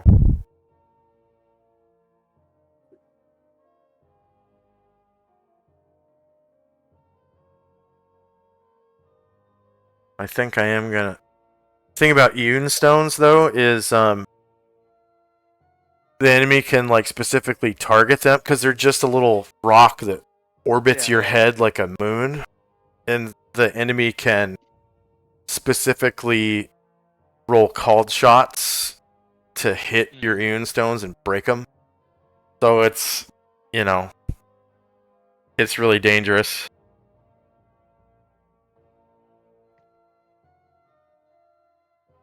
My character is really puny though. So I think if it's okay with you, I want to do one of the girdles of giant strength because it's 2,000. But do you want me to roll randomly for which one it is? Because obviously if I pick, I'm going to go for the highest one. So it's not really fair to do it that way. Yeah, I think it's fair to roll. Yeah. Okay. It's a D100 roll.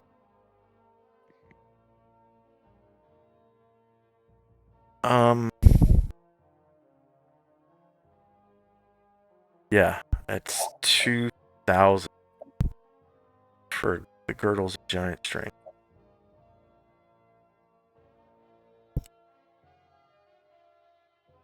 Yeah. Wait, priest, rogue, warrior. Nope, I can't even use it. Nope, never mind.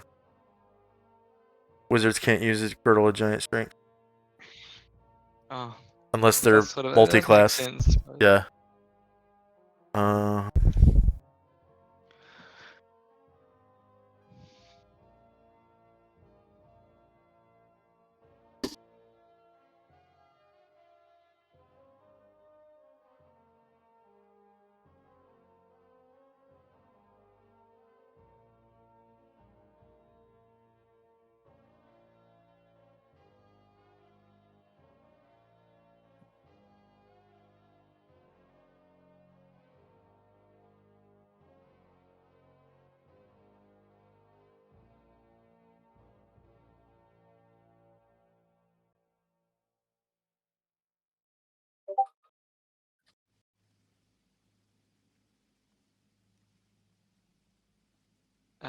I'm filling in Barrett's to henchmen as well. Do you need any more details?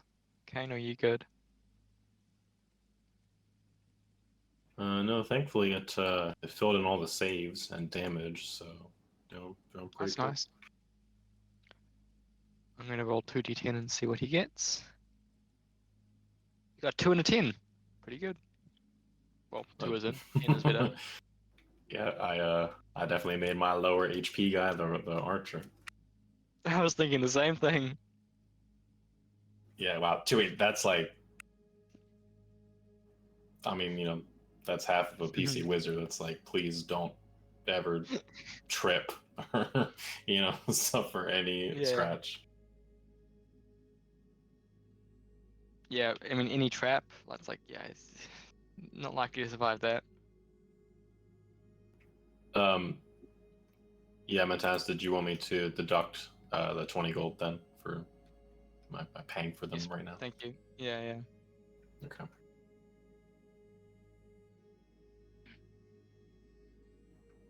Yeah. Fortunately / unfortunately, Rangers are bound to not care about material possessions. So.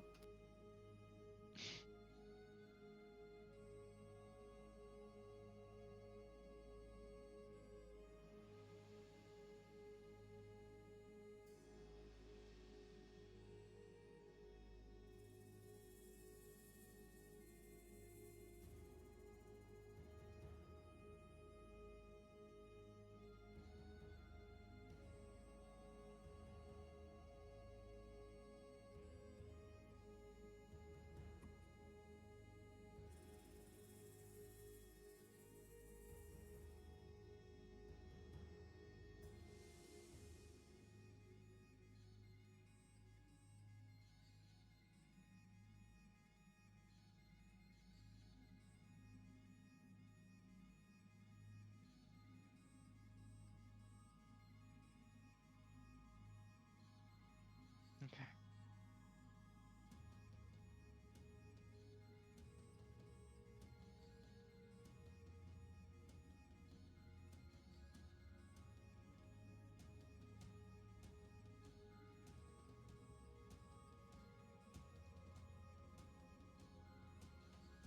Oh wow. One of them gives you regenerate 1 hit point per turn. Wow. Pearly white.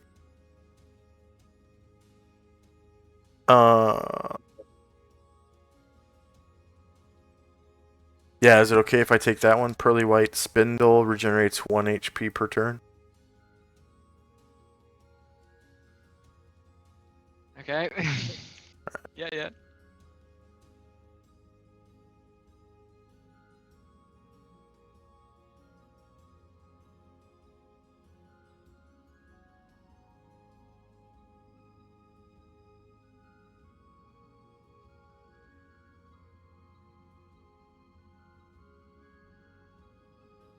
And these are the more risky, so I think I'm only going to do those 2. Because I'll probably eventually lose them. You know, it just takes... If Yeah, someone yeah. shot me with a fireball or whatever, they could be just destroyed. Because they Yeah, because I mean, just... you'll be making Item other save. tier gyms, right? So yeah, I was thinking what Yeah, what stone or crystal or whatever material. you say, yeah. Yeah. I Versus mean, yeah, magic if it's fire. like, mm,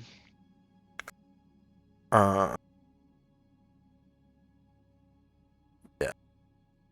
I'll probably do rings for the rest. Maybe. Take a look at...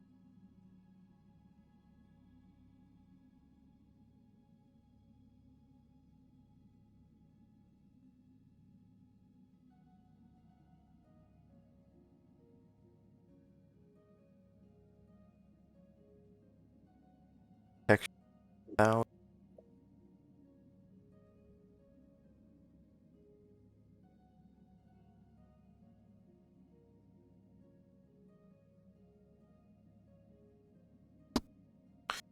I'm gonna need something that lets me, like, something useful.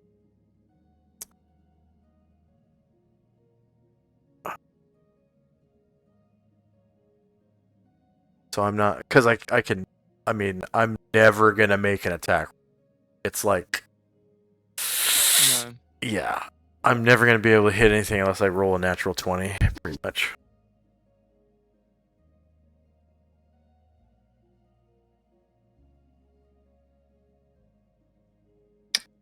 I guess... Ring of Invisibility would make me kind of useful.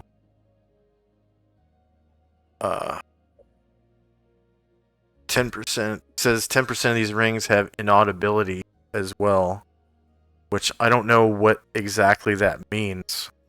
Because in order to be able to see, or not see, but detect invisible creatures, Yeah. you have to have like 13 intelligence or higher, and be level 10 or have 10 hit dice or more, and pass a saving throw versus spell to be be able to detect But invisible creatures. if you make a sound, you can make a spell save against detecting, to see if you detect the presence of something. You don't know if they're there, but you don't know there's an invisible person, but you know there's a presence of something. Like say, Yeah. I think the example it gives in the DMG is like if you walk past a pack of wolves, the wolves can make a save versus spells to see if they smell you, because being Mm, invisible doesn't remove your scent. yeah. But that doesn't mean that they know that a person's there. They just know something with a smell is present. Yeah. So I imagine inaudibility means so that you don't make a sound when you're moving around. Yeah. And that if they know I'm there, but I'm still invisible, they still have a -4 to hit me because I'm still invisible. Yes. Yeah. So it's like having a pretty decent ring of protection as well. Yeah, I suppose you could look at it like that. Yeah. So yeah, I think I might go with the ring of invisibility. So that's 1,500 points, and I already spent 600 on Iune Stone, so that makes 2,100. So I still have 900 left. Can I roll to see if I make the 10% inaudibility as well? Yeah, sure, go for it. Okay. No. No such luck. Ah. Okay. Well, I just found out when you type in the weapon into the field, it auto completes the like damage Yeah. and ranges and things. That's pretty good. awesome. Yeah. I think I've got that. Yeah. One thing I do like about second edition is it's quite easy to make a henchman or just random person, because you're like, okay, cool, they have Thaco equal to whatever their level of this NPC would be, and here's a weapon. There you go, done. Yeah.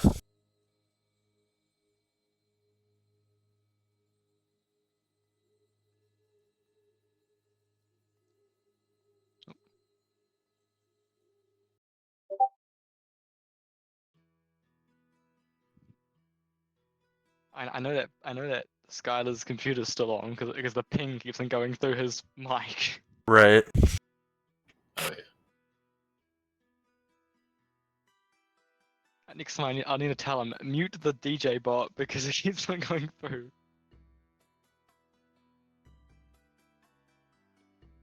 Yeah, I think I just figured out, during our last game that they also didn't have the DJ bot muted. I'm like, why do you want to get pinged every 3 minutes? Yeah.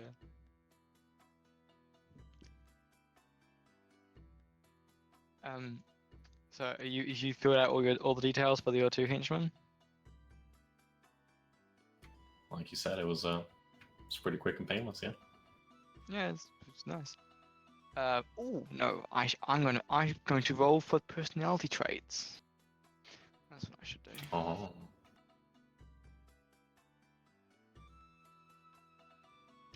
Yeah, I think I mentioned before, but the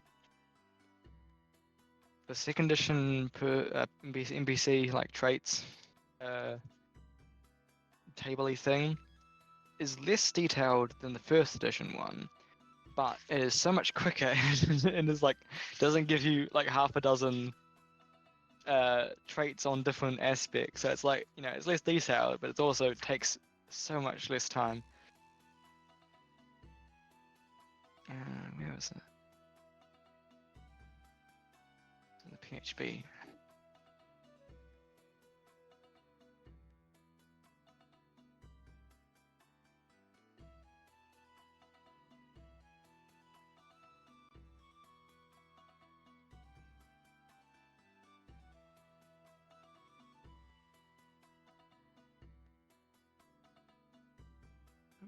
Must be in the DMG.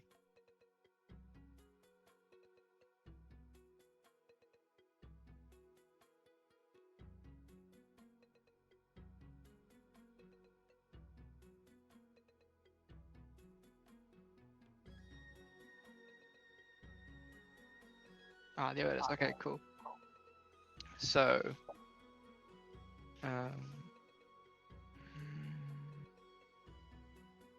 Age, height, hair, manner of speech, facial characteristics.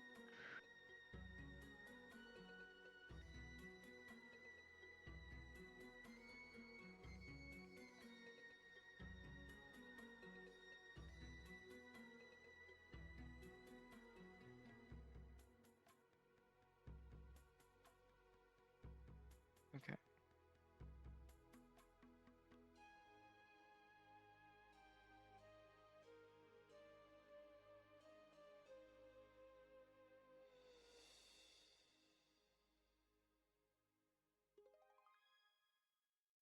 Oh yes, morale. We need to keep track of that as well. Okay. Can you roll a d20 and a percentile, please? Twice.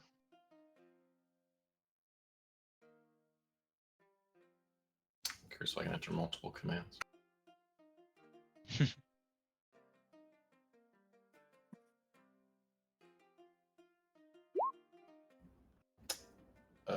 Nope.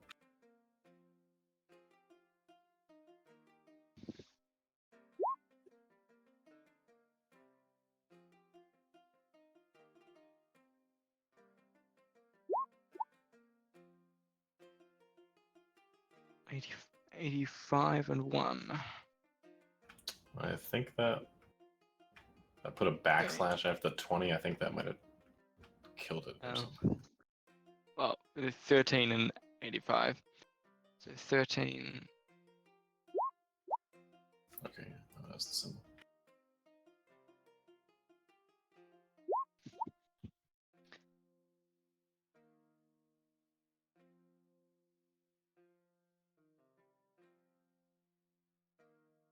Okay, so the first first ranger is opinionated and ponderous.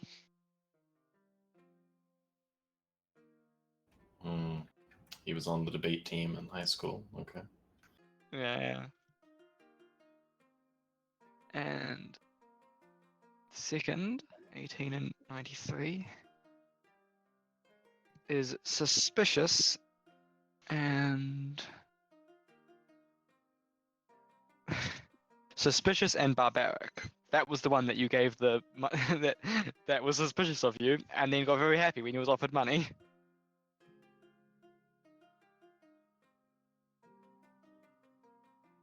Well, now that you say it like that, I'm gonna make. Would you say a berserker?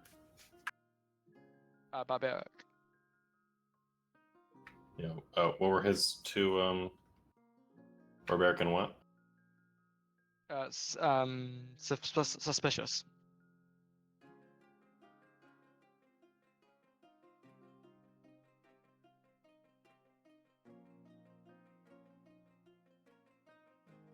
Alright, I'm gonna make him the melee guy. One, because it makes more sense, and two, he might die sooner.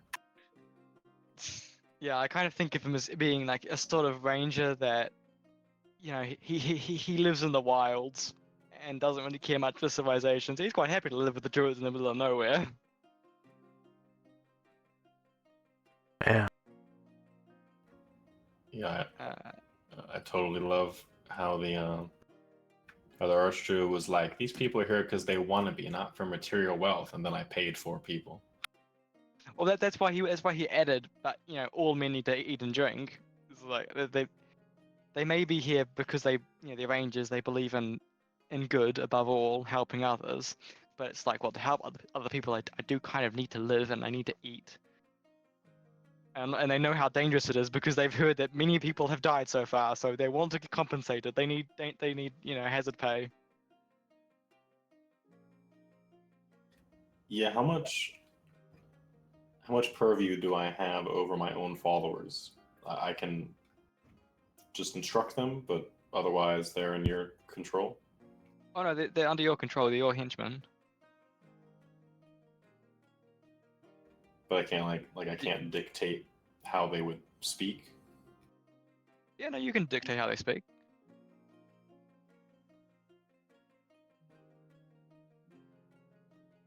Because I'm just like playing The Sims. I can just I can make that annoying guy just, I don't know, go in first or whatever. That's what I said. That's why I said when you first got them, that they aren't mindlessly slavish towards you. That they do have their own, you know, if the battle's going south, they will need to make morale checks, just like how enemies make morale checks. So if somebody gets knocked down, or the conditions that are met that calls for morale checks, they need to make them as well, and they get modified depending on how they've been treated, and things like conflicting alignment and that sort of thing, and how long they've been with you, and how well they've been paid, and how they've been looked after, and that affects also how they obey orders. So if there's something obviously dangerous and you say go out ahead, they need to make a morale check, and then if you're not being treated well, they might be like, no, I'm not doing that. You don't pay me well enough, and you've been rude to me. So you do have control over them, but you have to be careful that you exercise it responsibly, I suppose. Mm.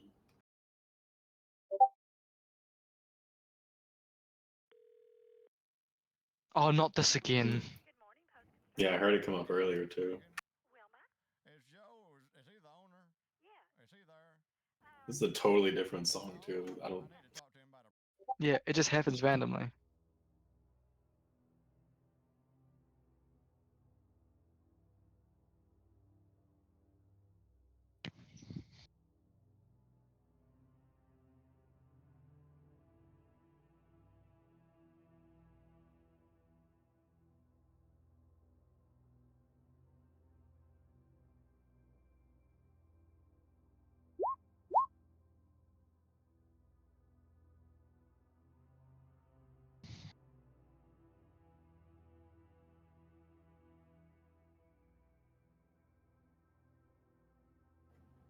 Is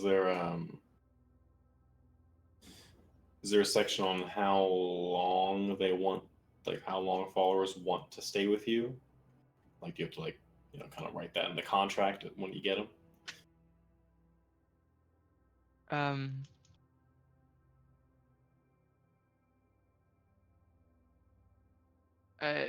Not really. I mean, you could if you were paying, because normally they get paid by like share of the treasure. But you could they could be contracted. If you're paying them to like hire them for a period of time.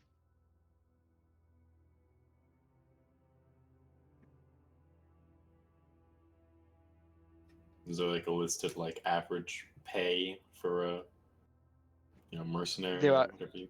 Yes, but that's more for like for military stuff, and that's monthly wage. So an archer would get paid 4 gold a month. Hmm. A longbowman 8 gold.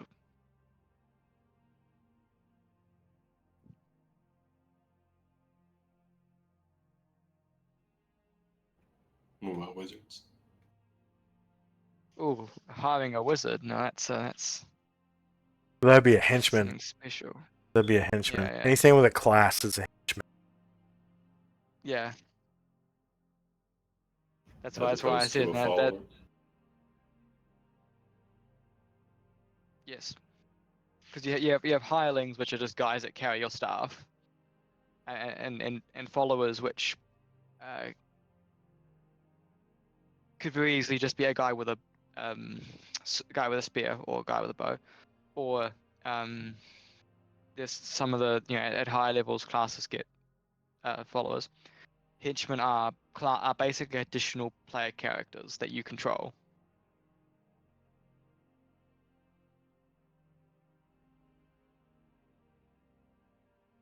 As far as the sheet's concerned, I can't spot a discrepancy because under the charisma listing, it says maximum number of henchmen, but then it's the followers tab, and the word henchman doesn't appear anywhere in here. Probably because you're just filling out like the stats.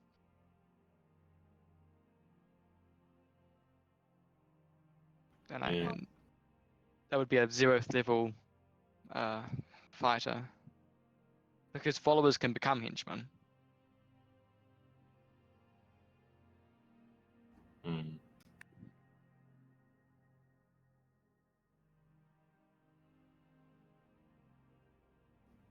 So hirelings are like just a service provider. It's just like do this one thing. Yeah. It's pretty simple or annoying. Yeah. And they're usually level 0, which means they have really crappy HP. Like, level 0 humans at best are like a D6 for a normal soldier. And then if it's like a child or something, it's even less. I think it's a D. Half a D6? A D3? I can't remember. Yeah. I do remember reading it somewhere, yeah. They even have, it's like a D4 for a quote-unquote invalid. I don't even know what they mean by that. Oh, that means like somebody that's, so old they can't really... Yeah.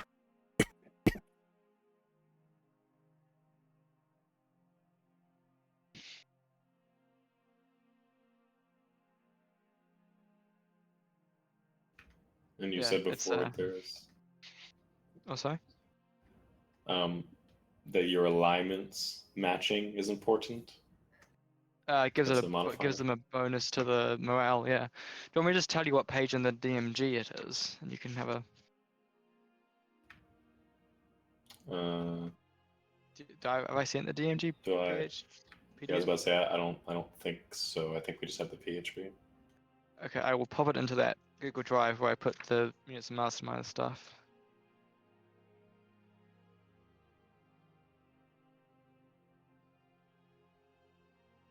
Table 50. Where's table 50?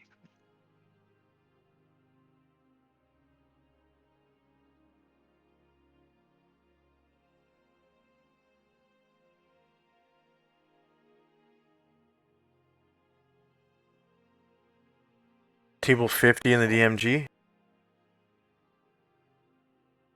Oh, okay. It's the morale, Situational modifiers? stuff. Yeah.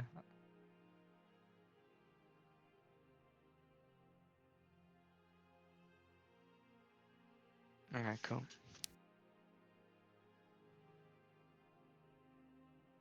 Cool. I'll pop the I'll pop both the things into the Google Drive thing.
Oh. I found a good way to have a deep staff. So it's of course GM Fiat because on the staff table, it's the staff of swarming insects. On the staff table, it says that priests and wizards can use it. And it's worth 100 experience points per +1 of power. Like, in other words, you roll on the like the magical pluses table to see what plus, because staff is a quarter staff. You can use it as a weapon, even though it's a magical item. You can still use it as a weapon. But the table for weapons other than swords only goes up to +3. So it's going to be a maximum of 300 XP. Yeah. And then, but the thing is, in the description of the staff of swarming insect, it says any priest character, cleric, druid, shaman, witch doctor, etc., holding it can command the staff to create a swarm of insects. So wizards can use it, but only as a quarterstaff plus whatever, and it takes a priest character to be able to use the actual power of the staff. That is interesting. Yeah.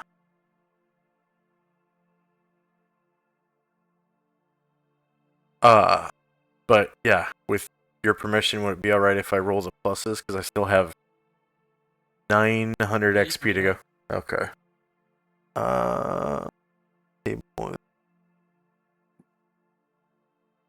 And would that mean that that would negate your lack of proficiency? Yeah, so if I were lucky enough to roll a staff plus 3, then it would make my lack of proficiency a little less bad. Oh yeah. But it would I still see. be, yeah, it would still be, you know, pretty bad until I get to like level, at least level 10.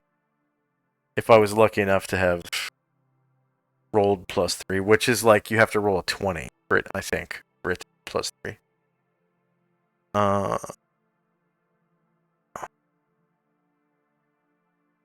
Attack roll adjustment.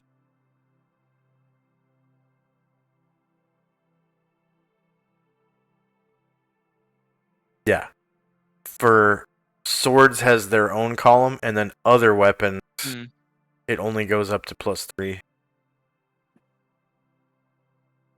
And you're penalized too, because the XP value of a normal plus 3 weapon that's not this staff is, oh no, I guess you're not. Okay. I guess it's actually, because it's a staff, it's better. Because, not, if it weren't this staff, a plus 3 weapon is normally 2,000, but because it is the staff, it says it's 100 per plus. But it looks like it's 20. Here we go. Wish me luck. 6 is plus 2. Okay. Looks Well, like, that still makes it only -3, which is. yeah. Okay. The DMG and PHP have been uploaded to the same Google Drive which I put the Minutes and Mastermind stuff in, Kane.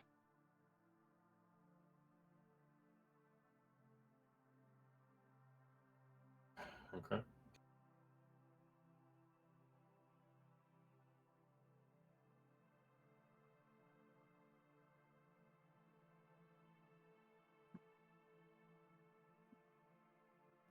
Hold on, scanning for malicious viruses. Oh yeah, I accidentally I forgot to remove my all my mini viruses from my from my DMG. Yeah, it took my browser 15 seconds to finally decide you were safe. Oh, well, that's good.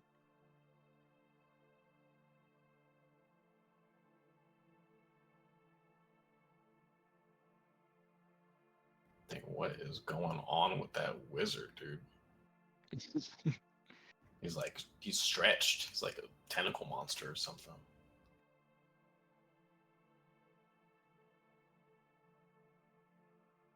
So just go to the NPCs section.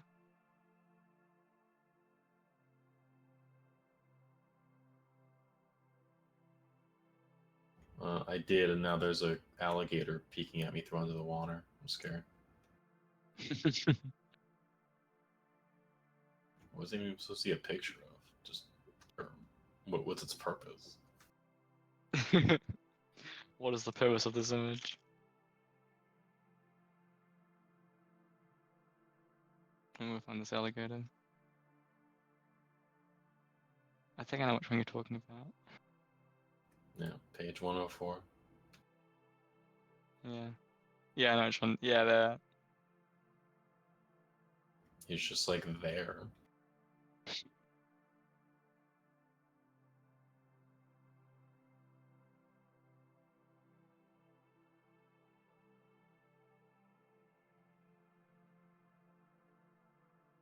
I've never heard anybody be called a druggist before. A druggist. So that's a yeah. An apothecary can be a chemist, a pharmacist, or a druggist.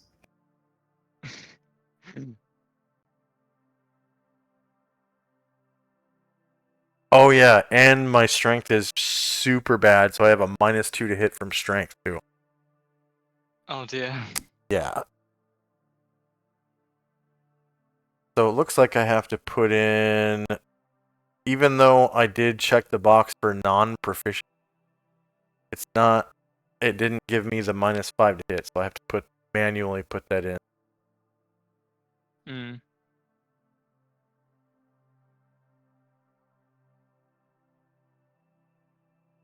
So it's going to be attack adjustment of -2.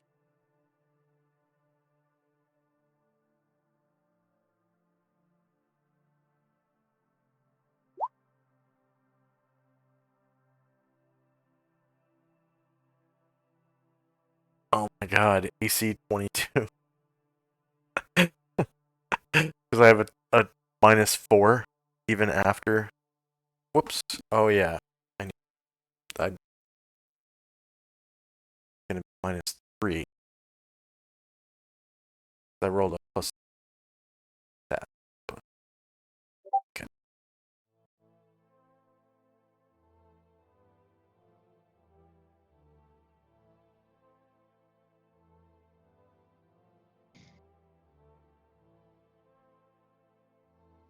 Okay, and that's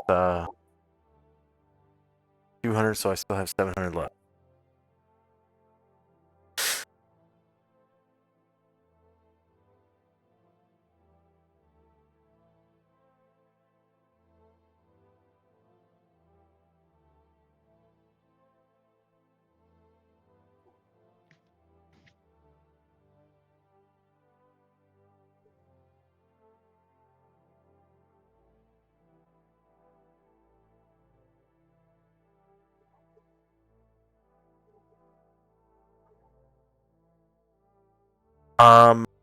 Okay, so of course, with your permission, Ring of Sustenance, it's 500, so I would still have 200 left after it. It says this ring provides its wearer with life-sustaining nourishment, even though he or she might go for days without food or drink. The ring also refreshes the body and mind, so that its wearer needs to sleep only 2 hours per day to gain the benefit of 8 hours. So I would only have to do the reverie for 2 hours instead of however many hours. I think it's like 4 hours they have to sleep, do the reverie. Yeah.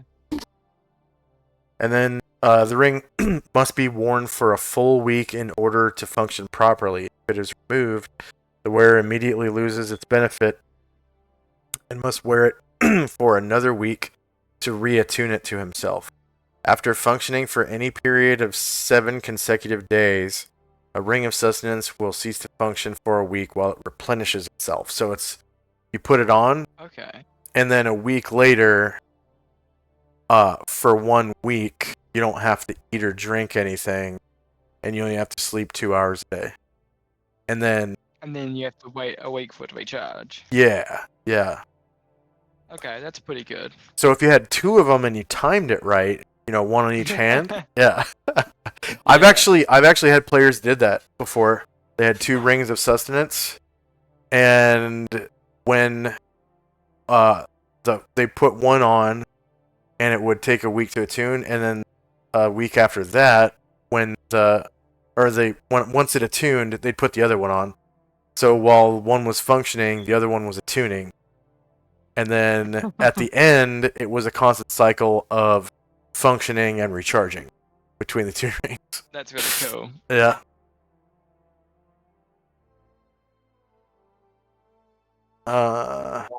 So that was 500, so I still have 200. I don't think maybe there's a potion or something. I think potions that are. Yeah, potion of healing is 200. So that's exactly okay. 3,000. The ring of sustenance and a potion.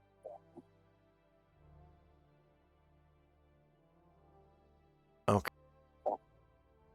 I thought there was some other way to have more spell slots, but I just couldn't find it.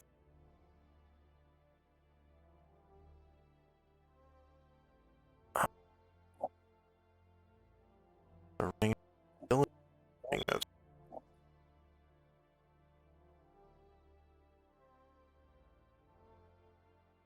Those extra spell slots are really gonna come in handy. I won't be Oh yeah. totally useless after I shoot my shot one time. Hmm.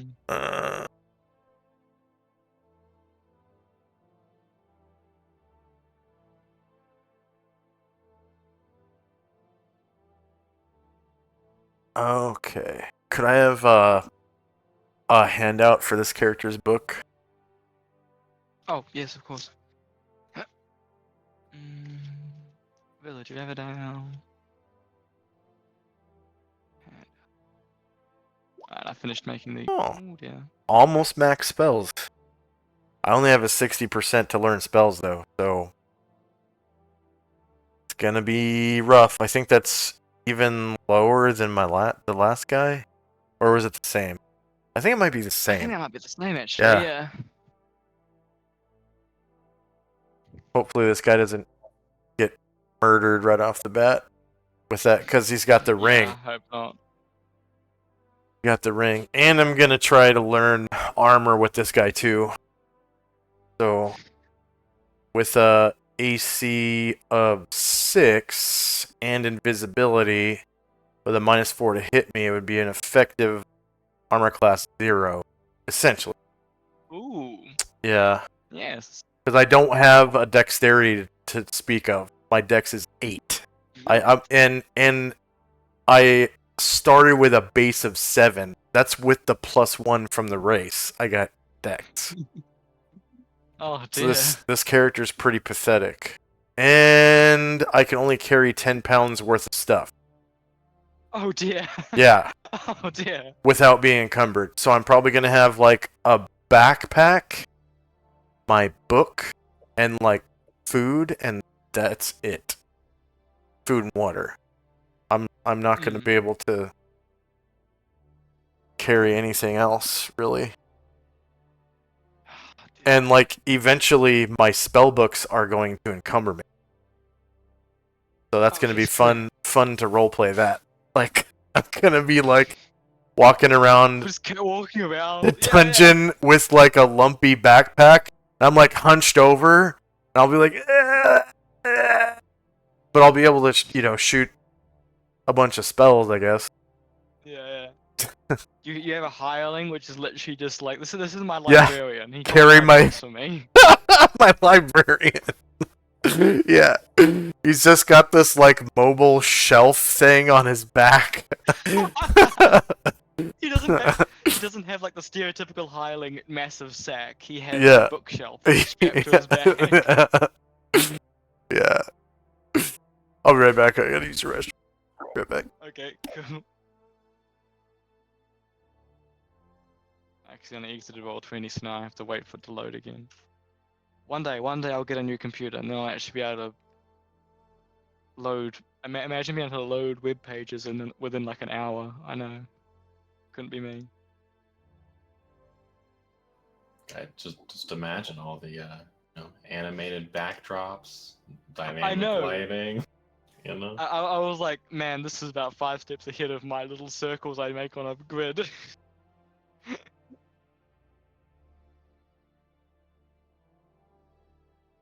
Yeah, I mean, I'm only making semi-real maps now because Roll20 is integrated with Dungeon Scroll, so I can actually draw stuff. Yeah, I tested that out yesterday, and it works pretty fine. There's a bit of a delay, but I think I'll do that in future because it was getting really annoying making them on Dungeon Scroll, then importing them. So it's gonna be really useful. I'm gonna pop to the loo as well, so I'll be back in a moment. But I'm just gonna make the handout for Josh first. Okay. It is great having somebody who knows second edition. Alright, cool. This will be called. I don't know. I'm going to put it.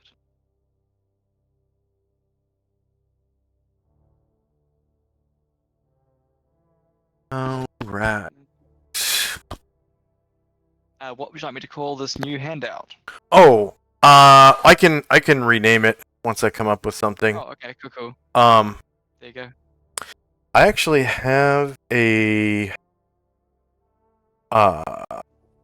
random book name name generator on my game, which I'm gonna roll right now.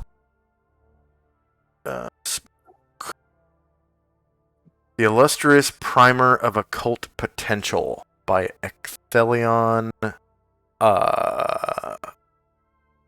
Dwellinen.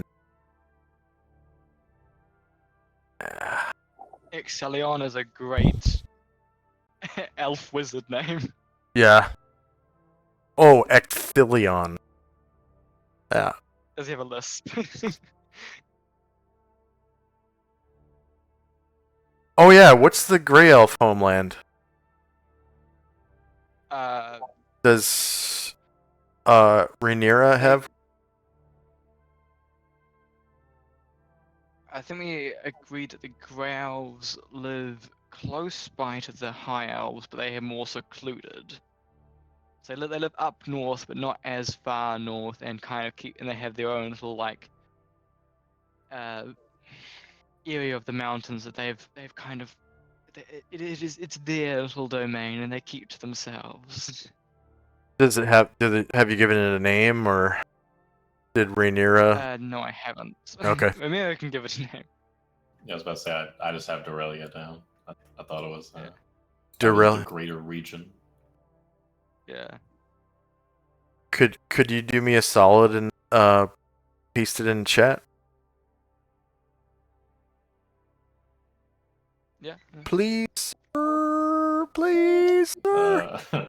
What, just Dorelia? Yeah. Oh, right. Okay. The Dowerlia. Dorelia, yeah.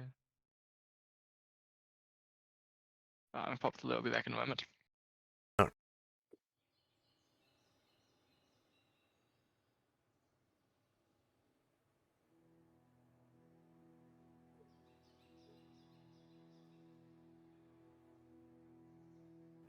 So is that diagonal boy your token, or is he just chilling there? Yeah, that's my token.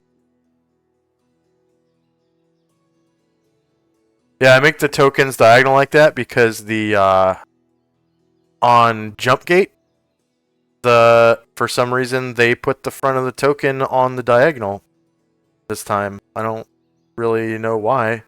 Maybe it's because they wanted people to be able to do isometric games and have their tokens make sense or something.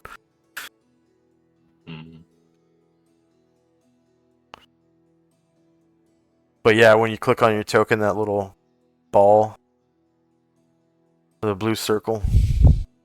It used to be before Jumpgate, there was a little stick that would stick out from the square, and it had a little blue square on the end of it, and you could grab that and spin the token around. But they changed it to circle with no stick now. I'm back. Oh, I see now. Yeah, there is no stick on the circle.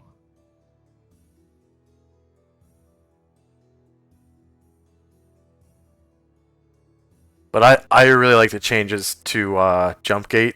There's like so much shit you can do now. Like you can actually make town maps and have a roof over the buildings that you can see from around the building, and then as you walk into the building, the roof disappears and you can see the room inside. You can do shit like that now because of Jumpgate. Pretty awesome. That's pretty cool. Yeah. Is that like a paid service thing? Jumpgate? No, it's free for everybody, but the dynamic lighting aspect of it is you got to be either plus or pro. Hmm. Plus is pretty cheap. It's like $5 a month, something like that, and like $55 a year, or like 65. I can't remember how much it is. I think it works out to, well, it used to work out to where you got a free month. Maybe it's $5.99 now. I don't remember. But Plus gets you dynamic lighting. It's the most efficient, I think, unless you use really complicated stuff like API stuff, where like as you move your tokens, you can make it so that your movement amount reduces by 1 square every time you move 1 square. Really, you can do really cool stuff with API. You make it so that no one can move their token unless it's their turn on the turn order tracker. There's all kinds of stuff you could do with API.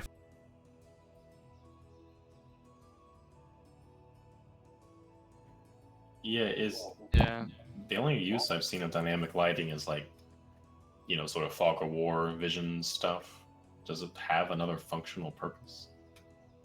Yeah, it makes it really easy on the GM during exploration and combat, because then you don't have to like worry about what each token can see.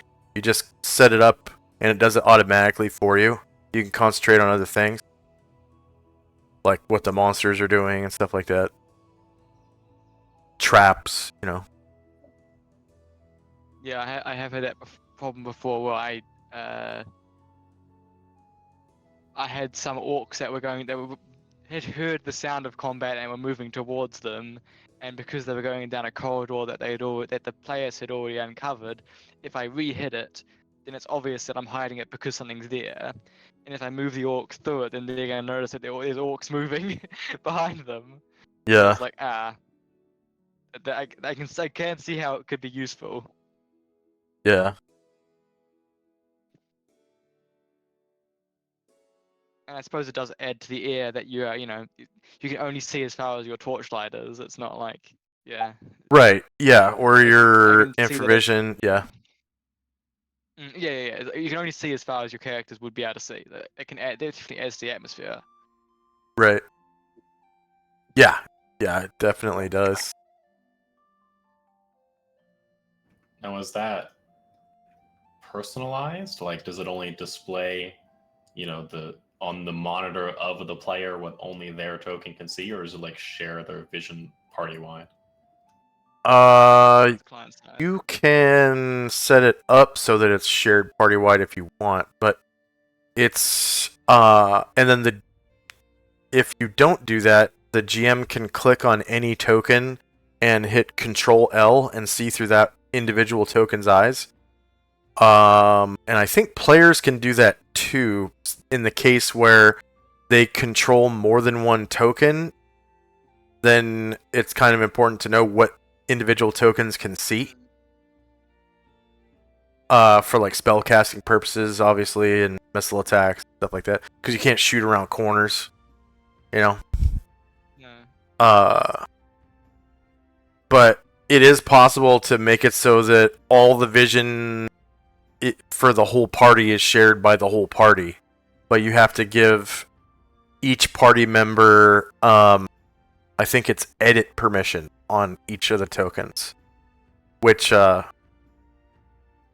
normally a player has edit and journal. Edit and journal. So a player who doesn't have journal can't go into the character sheet, but they can click on the token, and that makes it so they can control the token, but they also see through the token's eyes. So it just depends on how you want to set it up. I don't think, as far as I know, there's no other way to share vision without giving players control the tokens, unless you use API, maybe. But I mean, why? Just give everyone edit permission over the character, because they can't, if they can't go into the sheet, they can't edit the sheet. They can just edit what's on the token. So like, your token markers, whatever is in the green, blue, and red bubbles, they can edit the numbers and stuff. But that's it. They can't go in and like switch your stats around and stuff like that. Yeah, I think it'd be really interesting to have like personalized vision. So like, maybe if you're exploring, it's a little spooky. The one guy, or even in combat, like the one character goes up and sees this horrific creature, and the other players just hear them screaming or going, "What is that?" Yeah, that's how it is. Yep, that's exactly how it is. When you only have permission to see through the character's eyes that you control, then you whatever the other players hear you say is all they know about what's around the corner that you're looking at. So it gets That sounds very cool. yeah. And with Jumpgate now you can like literally put in Fog of War. Like you can put in on the new layer, because there's a fourth or fifth layer now or whatever, where you can there's a free fog graphic as well. And you could put fog over the entire map so that players anything that's outside of their light radius or whatever looks like fog to them. Literally fog. Oh, that's cool. Yeah. I can't remember. I was in a one shot, I think, like a week ago or a week and a half ago, and the guy was using that with his extra layer. And then That's cool. yeah. Sorry, go ahead. No, I was just gonna say that's really cool. I mean, it's a lot more effort than I put in, but it sounds really in depth, really like well put together, Yeah, and it's sometimes it can take some time to like dynamically light a map, depending on how many. Usually it's like the ones that have a lot of doors and windows take a lot of time, because the lines are really easy, because all you have to do is for the walls and stuff, think where light is blocked, to set those lines up. All you have to do, because if you align the map to where the walls are on the grid, then all you have to do is select the line tool, go to the dynamic lighting layer, and hold shift, and the line will snap to the grid. And you just bup around all the corners and stuff. And so if you have like a map that's your standard traditional D&D dungeon that's square hallways and stuff like that, it's really easy to dynamically light stuff like that. But like towns, I have a couple. I have some pretty big towns in my game that are dynamically lit, and a lot of the buildings have like multiple windows and doors, like front door, back door type thing. When you have doors and windows, it takes a lot longer, because then you have to set down each window like where it is on the map, whatever, and then you have to go in and snap the edges of the window to the grid where the dynamic lighting lines end. So it's legit like a window, it takes a long time to do those. But it's one of those things where it's like you do it one time and then you're done forever. You don't have to go back and do it again. So it's good for like I suppose that's true. Yeah, it's good for places where the players visit often. Right? So if there's like a home base map or something, like a castle or the Lord's Castle where they visit often to get their quests, then yeah, it's pretty good to have stuff like that. especially if they want to be murder hobos and stuff. Like get Mm. really fun with the game. Then they have like windows to break into and doors to kick down. You know. Oh, yes. Yeah, I haven't thought about that. Yeah. Yeah. I mean, I mean, we've got the big map of Averdale, but I mean, I would. I don't really have interior maps. Oh, a Yeah. couple for some They're- buildings. They're pretty easy to Yeah. find maps that are already made on Reddit. Because there's Yes, I do. I have a massive catalog. yeah, there's a huge catalog on Reddit, and then there's a website that some guy made called legendlore.notion.site that has a listing of like 3 different subreddits, all the maps, and they're all categorized, so you Wow. can search through them. It's like a little search engine. That's pretty cool. The subreddits are D&D. I think it's D&D maps, battle maps, and there's a third one, a third subreddit. But they've been around forever, so there's like over 10,000 maps, they say, on those 3 subreddits. They're free. What's it called? Legend lore. It's legend lore, one word, .notion, NOTION .site. And it's basically like a search engine for 3 subreddits. And they're constant, like I'm actually on those 3 subreddits, and there's like 4 or 5 people a day that put out maps on each of those 3 subreddits.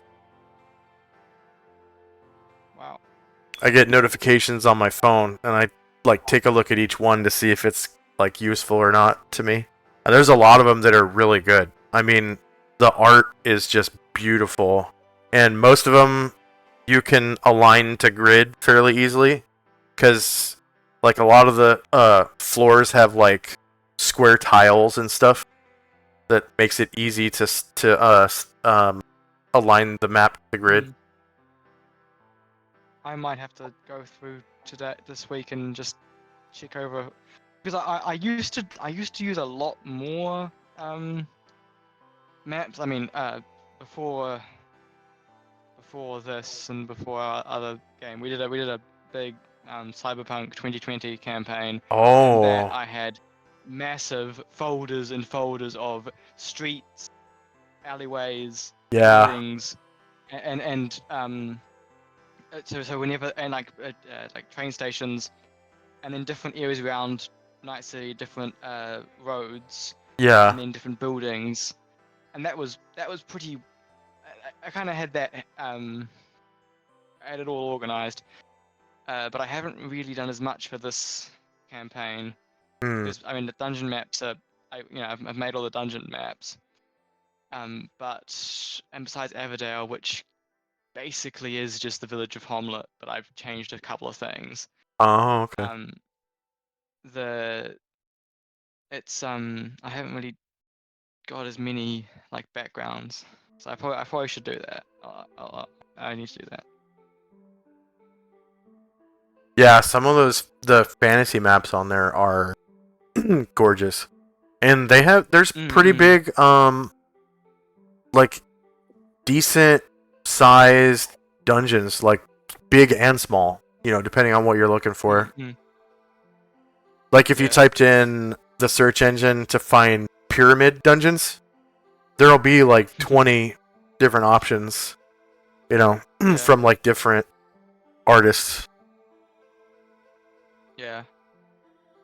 I might have to get some like generic road and forest backdrops. I think I do still have some of my other D&D campaigns, but Yeah, that's a really good idea for wilderness encounters. Yeah, there's some really good yeah. like wilderness maps on there too. Yeah, I think I have a couple from, because before the Cyberpunk one, we did a naval seafaring campaign. Yeah. And that was pretty cool. I had a whole lot of like ocean backdrops. With heaps of like rocks and things I could plop in as obstacles. Yeah. Pretty cool. Yeah, Google is a really good resource for map assets like that, like Mm. rocks and stuff like that. If you don't mind using your data, because a free account gets Oh like yeah.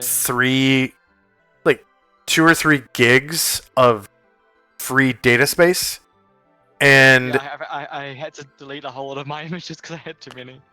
yeah, if you're not using animated tokens, like if you're just using JPG files or whatever, for assets, some assets are pretty small. They'll be like 15K or 20K, Yeah. just depending on what type of graphics you choose. Pretty much, I find if you use like 16-bit graphics stuff, like stuff that looks like it came from a video game, it's the files are much smaller, so you don't use Yes, up as yeah. much data. And with Google, if you type in like pixel art boulder Oh, or yeah. something, you can find. Or if you wanted, like a pixel art tree or a tree like a what do they call it? A canopy? Tree canopy? Oh yes, yeah. Yeah. Pixel art tree canopy. Yeah, I might have to spend some time this week searching through things to get some more tokens and backdrops. Yeah. You have taught me much.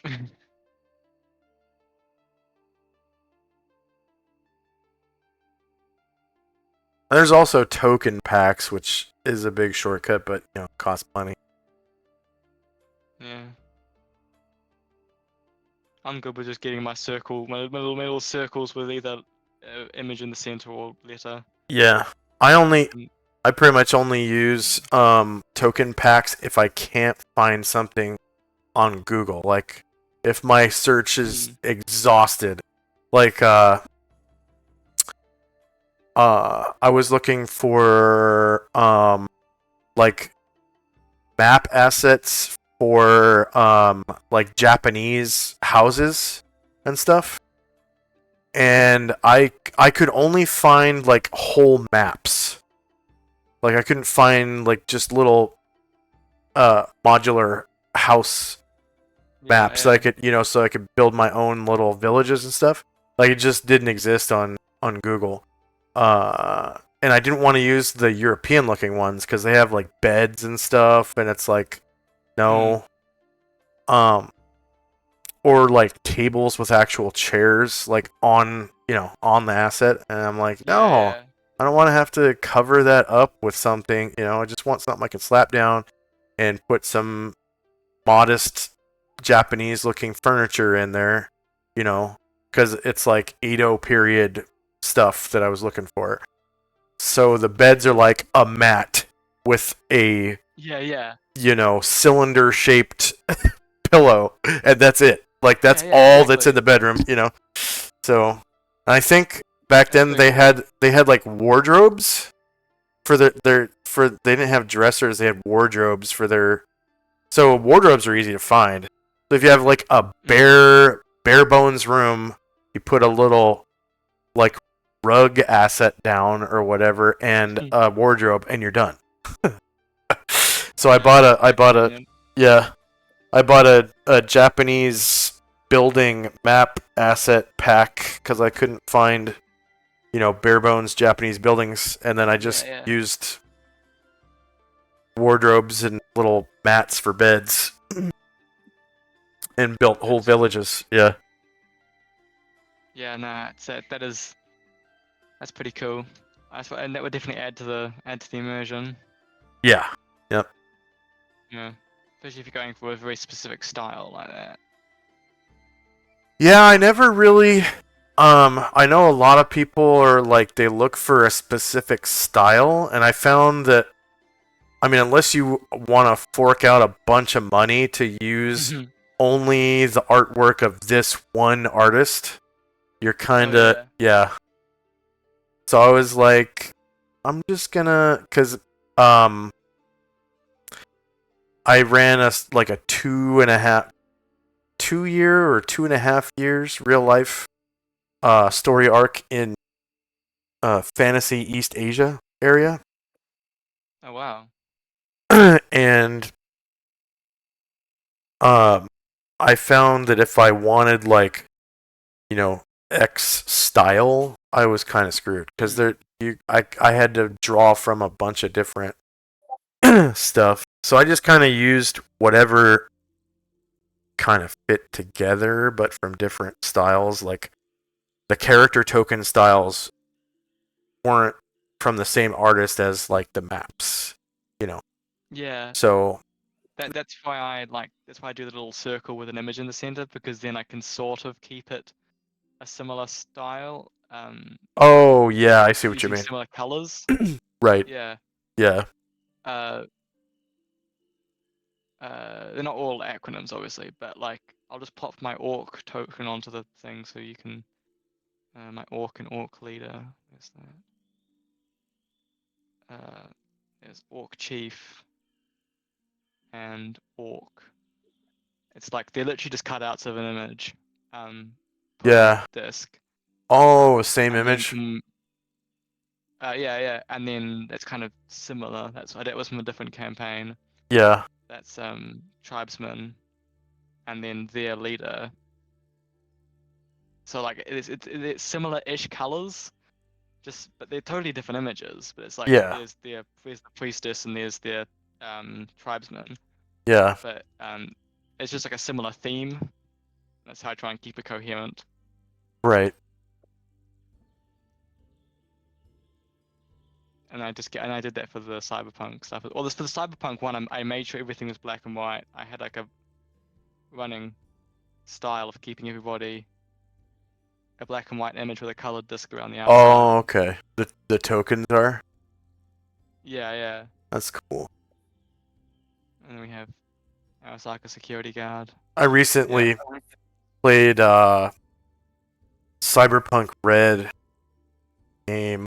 I quit a couple months ago because the GM was like he would get drunk and like yell at people. Oh. And I couldn't. I don't like that. So I had to quit. But I had a lot of fun. Like he had a lot of maps. He had basically a map for everything. Like he had sewer maps, he had power station maps, street maps, bar maps, hotel maps, corporate building maps, you know, scientific lab maps, laboratory maps, you know. Anything, any situation, he had a map already set up for it with like NPC tokens already on the map. It was insane. So and he was so good at you know, like role playing the NPCs and stuff. He was pretty good GM, but he had a temper. I couldn't play, but I you know, he had us start at I think it was rank 2 for any class you picked, right? When you create a character. And then I played 2 characters. The first one was a solo. I played all the way up to rank 9. And the second one was a media that I played up to rank 8, and then I multi-classed him into lawman up to rank 8. But yeah, they were Red's a bit different to 2020. But that sounds like a long time. Yeah, it was like a couple of months, I think, because it was kind of like every session or something I was going up a rank pretty much, because they were really action packed sessions. There was a lot of combat, he wasn't so good at, I guess, like the role play, like the non-combat aspect of Cyberpunk. Everything ended up turning into a fight. Like he would kind of just make up a reason for the party to get into a fight, you know. Oh no. If we didn't start one. So, but and then Well. everything ended up in a police chase too, which was kind of annoying. No. Yeah, it didn't matter. Didn't matter what it was. Everything, like literally every single session, ended with a police chase, and barely surviving, and then going up at least one rank, and yeah. Yeah, I mean I literally yesterday finished one of my cyberpunk campaign, and I ran a campaign with Kane and a few other people last year, and they were quite long running campaigns. Both of them were almost a year, and yeah, that was a lot of fun. And I mean, speaking of like police chases, I've had parties like flee the country because they're wanted by corporations and stuff. So like, Yeah. if you want to go down that route of like being fugitives, it can be quite fun. Even Yeah. if it's not entirely, yeah, maybe you're not wanted entirely. You didn't actually commit that worst of a crime, but everything's gone down in a way that's just escalated, and it can be quite a fun little story arc. Right. But yeah, if you're just constantly getting into fights because the DM or the referee in case Cyberpunk just enjoys combat, it's like, come on, man. Yeah, like stuff. we would go to a bar or something, and we would park our car or cars and cross the street to go into the bar, and then out of nowhere these gangsters would pick a fight with us, surprise us and kill somebody in the part, So, I mean, and we were just trying to go to the bar to like make contact with like a good tech to get some Ripper Doc work done or something. And we'd end up already injured because we need a Ripper Doc. We're already injured, and we end up getting in a fight on the way into the bar, and like, yeah, it was always like that. Everywhere we went, there'd be somebody that jumped us or for seemingly no reason.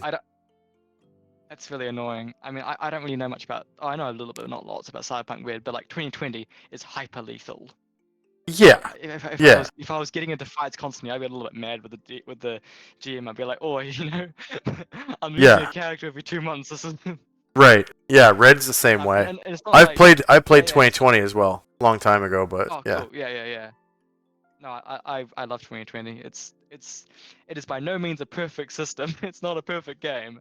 Yeah. It can be a lot of fun. Yeah. They did a lot of changes to the combat system in Red. They made it Really? Yeah. So they made it so you don't have to roll for each bullet position, Oh, okay. That's interesting. Yeah. So I didn't really mind that, but yeah. I suppose it's just because I played it. The people I played it with were so used to it that we kind of just we just rattle it off really quickly. Right. Yeah. Yeah. But I guess it does slow it down a lot. I agree that it would be faster. Yeah. It it kind of made everything a lot more fast paced. But the dice, because of that, the dice are kind of weird. So. Oh. And then they have, of course, they had to make critical hit tables because you used to be able to like shoot someone in the arm and blow their arm off. Yeah. So yeah, in Red they kind of replaced the hit location thing with critical hit tables. So Yeah. you can still do the same I- thing, but it's different. Oh, I enjoyed 8 points and the arm's gone. Yeah. Yeah. And then instant death save. Oh, right. Yep. Yep. Yeah. I had I had one of their followers got hit in the leg. Oh no, I got hit in the leg and died instantly, and then I had another person's character die on not the first session of the campaign, but the first session of that character, because they were only wearing like road leathers on their lower body. They got hit in the leg with an assault rifle, and I was like, well, new character sheet. Yeah. Yeah, we were constantly losing people. Oh yeah, no, most of my characters at the end of the one I finished yesterday, I think average of like 4 or 5 characters each on that. Yeah. That I don't know if you're familiar with the like the newer cyberpunk lore with 2077, all that. A little bit. I played the game a little bit. I don't remember if Adam I just love. was Adam Smasher in 2020. He was. He's Okay. in Solo of Fortune 2. There's an interview with him. Yeah. There's like a drawing of him. Yeah. So in Red, there's a campaign expansion that makes his cyberware available to players. Isn't it just a full it's just a full board conversion, isn't it? Yeah, full board conversion, and then there's a special Sandy Oh, that okay. yeah, and some other stuff too that normally isn't in the Cyberpunk Red books. But that solo that I made, the rank 9 solo, yeah. he actually was like in he was being chased by police and was gunned down and was dying, and what are they called, the medevac guys? Oh, trauma team. Trauma team. Yeah, there was a corporate controlled trauma team that was controlled by one of the other players that basically was trying to screw over my character. That instead of taking him to like a trauma team hospital, they took him to a corporate lab, and essentially made him like a Militech tool or whatever, and gave him all the Atom Smasher cyberware.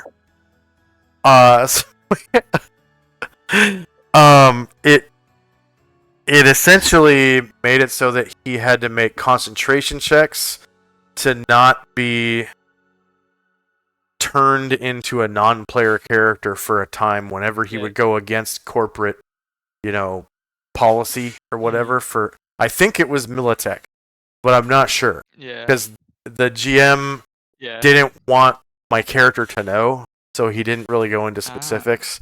Because there were no logos or anything like that in the building. It was like everything was sterilized. There were no logos, no nothing. People didn't have name tags, So, and it was like a secret facility too that I had to like escape from and then run away from.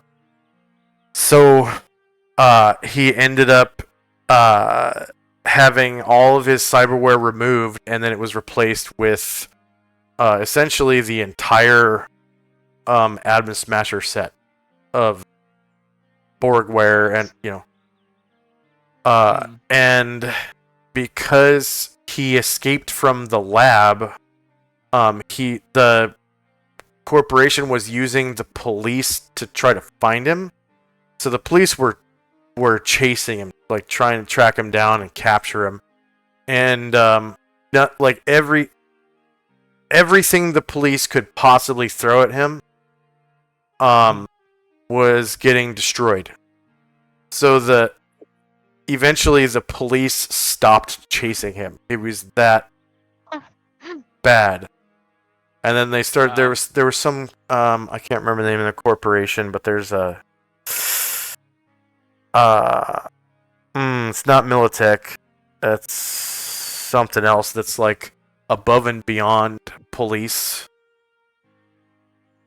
And then after that, I think that was the last time I played, was when those guys showed up. And then I kind of created a new character, because after that it was going to be like, Yeah. you know, there was nowhere I could go to get away, pretty much. Because they Was it had Max like... Tech? Like Yeah, Max Psycho Tech. Squads? Yeah, Max Tech. Yeah, there we go. And I wasn't Cyber Psycho either. I still had a few humanity points. It was like 6 or 7, you know, after all the cyberware, because they gave me you know, I talked to a shrink and all that stuff, or whatever it's called,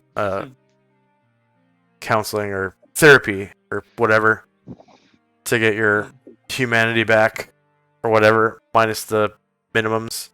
So but yeah, it was like Max Tech was constantly... They were using like satellites to track me and shit, and Wow. eventually there was like Max Tech satellite that was weaponized, and it essentially had like a Thor's hammer type of laser thing that Yes, that is in Cyberpunk in 2020 as well. Yeah.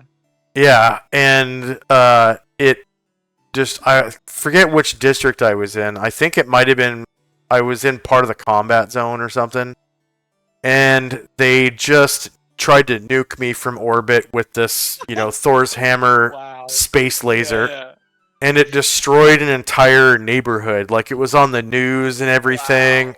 Wow. They ended up destroying the bar that my character's girlfriend was in, which was basically...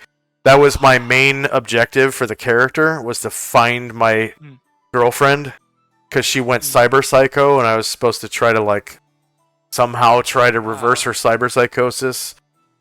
And they killed the character's girlfriend. So essentially, I just kind of decided, like, I'm declaring war on Max Tech and Militech, and the police were just like getting in the way. I could just shrug the police off.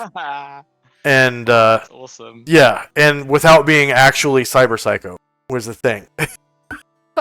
Very nice. But it just turned into this huge slog of combat, and I was like, yeah, because it was like a... I don't know if you know what a West Marches type of game is, where people just... whoever's online can come in.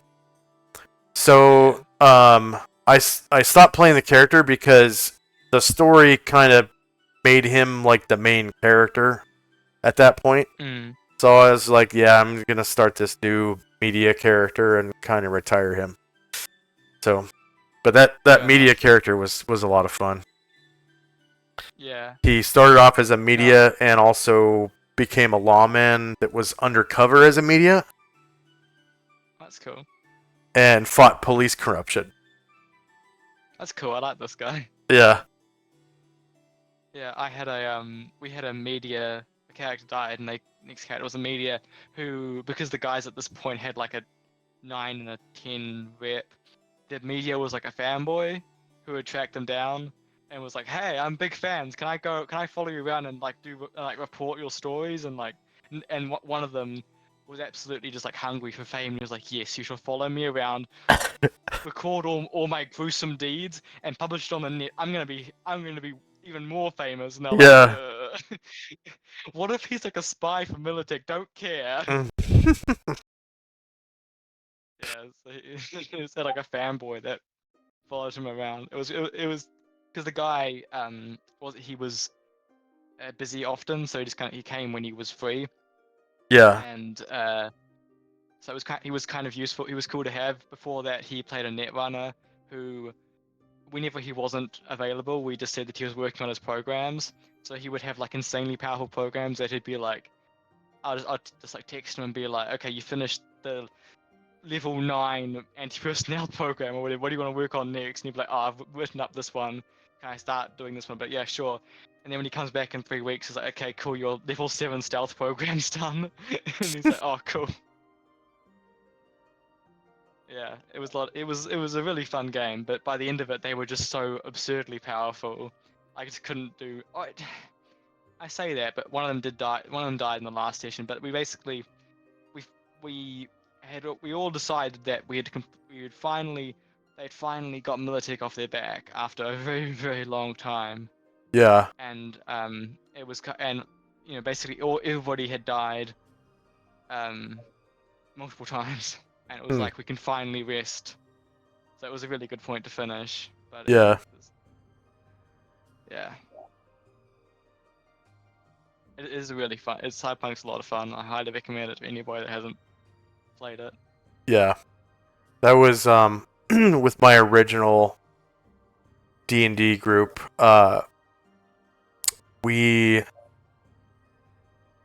I don't know, we had played 4 or 5 campaigns with the same dungeon master, and that dungeon master, after that many campaigns, was like, why don't we play D&D and Cyberpunk to give me a break from, because he was like the forever DM, and Mm-mm. and then one of the other players took over the mantle of being the D&D DM. So the former D&D DM became the Cyberpunk GM, and then another player started a D&D campaign. And we were playing them both, in tandem for a while. And after a while, it just became pure Cyberpunk. Like, we just were like, yeah, we're gonna give up D&D for a while and just play Cyberpunk. So we did. Yeah, it is a lot of fun, and I mean, Kane will attest to this, but I love trying new games. It's really cool to see how different rule systems handle similar goals. Yeah. Um, Yeah.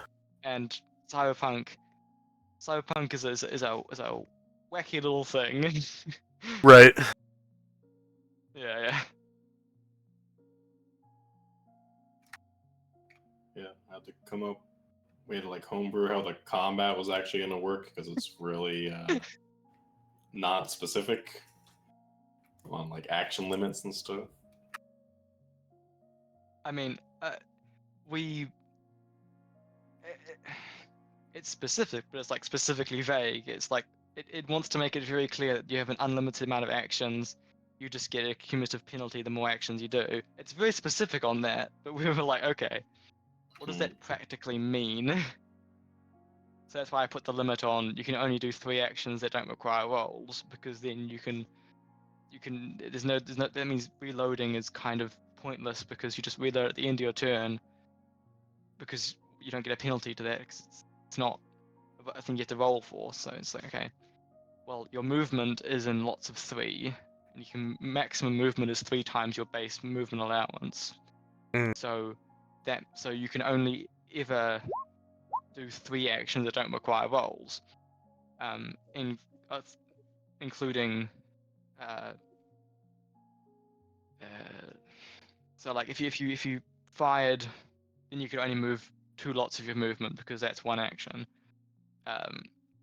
So if you moved twice and then fired, your shot would be at a penalty of having moved twice. So it worked out well, but it was a little bit of homebrewing just to try and balance it, because then there's no reason to not ever not move your maximum movement. Right. Yeah. It was it's complicated, but once you've done it enough, it sort of becomes muscle memory.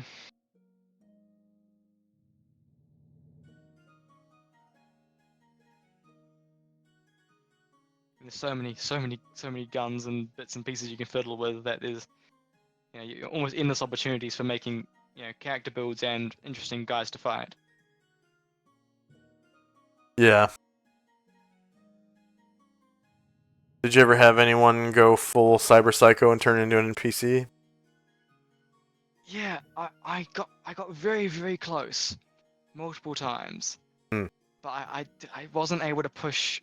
Well, on the last session, I had a guy who had a flechette pistol that the needles were coated in black lace. So if he was shot by it, he'd have to make a save, and if he failed it, lose 1d6 empathy. And they all had the guy who had it was the guy that had 11 humanity, so it was on the edge, but he died earlier that session. So they had 3, and I think they both had 3 empathy. So it was 50-50 chance that no, not 50-50, but yeah, very low chance of not going Cyber Psycho if they were hit by the shot. But he missed both of his shots, so it was very, very close. And I had that happen a couple of times, Hmm. and I had a lot of them that had very lucky dice rolls and had like 13 or 11 empathy, and it was like, okay, I'm gonna stop there. And then the characters were basically Cyber Psycho anyway, because they were, they had very little regard for human life. A guy killed 2 children's parents in front of them to steal their car because he needed to escape, Wow. and he wasn't going to shoot them, but the father reached for his shotgun and he was like, "Oh, I'm in danger. You must die." I berated him for it because it was I was like, "This is just blatantly evil," and he was like, "Yeah, but I mean, it's raw pragmatism." It's like, fine. I need to get out of this situation. They're a threat. I was like, yeah, but that shotgun's not gonna hurt you, and you know it. But oh well. That's what he did. He did Yeah. die moments later. He was being chased by a hover tank, so he didn't really have. He stole this random farmer's truck and then tried to outrun the tank, and then bailed out of the car when the tank approached him, and then they had a big fight in the middle of a field, which was pretty cool. It was a cool Yeah. fight, but eventually got taken out. But it was pretty heroic because he stayed behind. The rest of the party escaped the town, but he was sniping from on top of a big silo, and he was like, "Oh, wait for me to get down so I can get in the car." And they're like, "We don't have time." So he, heroic sacrifice. So leave without me. I'll make my own way back to base. And he could not make his own way back to base, so Hmm. that he died on the radio. It was a very cool moment, but it did involve killing people's parents in front of them, which was Yeah. yeah. It's one of those instances people are like, "Well, it's what my character would do," and I'm like, "That doesn't mean it's good." Right.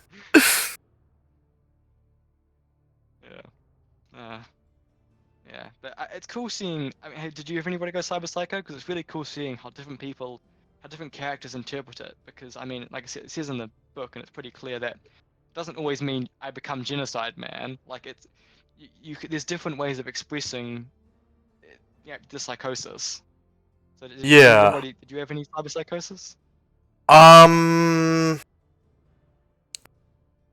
There were some NPCs in the Cyberpunk Red game that I was playing a couple months ago that went Cyber Psycho before I started playing.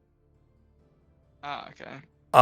And the GM said that it was, I mean, they were solos. Like most of the other character classes, you wouldn't really have a reason to use that much cyberware other than solo. Like solos go Cyber Psycho way more than everyone else, just because that's how Interesting. players end up rolling with their, because you get the the frame sigma or whatever all that, or the full conversion, and then linear frames. linear frames, yeah, and then you get all the optics and the arm weapons and stuff. So yeah, a lot more than the other classes. It's solos. So what he was doing was whenever you make a new character, all your character background was randomly rolled out of the core book. Mm-hmm. So that was like your ethnicity, your character's love interests, your family, all that stuff. Yeah, yeah. And what he was doing was when a character would go cyber psycho, they were obsessed with whatever their character backgrounds were. So any their love interest, they become obsessed with them. Fanatical And yeah. And they would either hunt them down to try to kill them, or so there were all these murders going on, in the background, and because he didn't always, it wasn't like in the, what do they call the news, the newspaper in Cyberpunk. Oh, scream sheets. The scream sheets. Scream sheets. It wasn't murders that would come out in the scream sheets. It was once you got to this map, you would witness the cyber psycho going after whatever their objective was. So if their girlfriend worked at this bar, then the bar was on this map, X map, and we were there, we'd be walking down the street and he'd say stuff like, you see this guy that has a lot of cyberware, just fucking jump through the front window of this bar, and then people start screaming, you see a bunch of flashing lights, and hear gunshots, and your character could be on a completely different objective, or in a fight with somewhere else, Oh no. So, it was really cool. It added depth to the game somehow. It was really, and you could respond to it if you wanted to, abandon one fight to go join another and see what was going on. Yeah. And if you had a tech with you, you could end up harvesting their cyberware if you actually defeated the cyber psycho, and end up getting really cool stuff, stuff you couldn't normally get. Someone might have one of the cyber psychos might have had the actual Atom Smasher Sandevistan and shit like that, so you could get even closer. Cool. Yeah. So, yeah, but that's how he spun it. That is cool. That is cool. I do like that. Yeah, two things that I did achieve a similar sort of feeling with the random encounters. I thought that I found that they, after a little while, the players do sort of realize, wait a minute, this isn't D&D. I don't have to respond to every threat. If I hear gunshots in the distance, those are just gunshots in the distance. In real life, I wouldn't want to go over and investigate that. Why would I? Yeah. So it does add a lot of feeling that you're not the main characters. Yeah, if you're a lawman, you might want to investigate, or if you're a media, you might want to investigate. Yeah. So it just depends on how you're playing your character. Oh yeah, exactly. But it's when I could just die, and when you see two boosters fighting in the street, sometimes you might just be like, well, I'll wait and see how it pans out. You're not always going to run in there. Right. Yeah. So yeah. It adds a feeling that the world is acting, regardless of whether or not you're there. Right. It's things are always going on, which I can see that the way that referee was running that, I can definitely see that would achieve a similar effect. You feel like there's things going on regardless of you being there or your actions. Quite cool.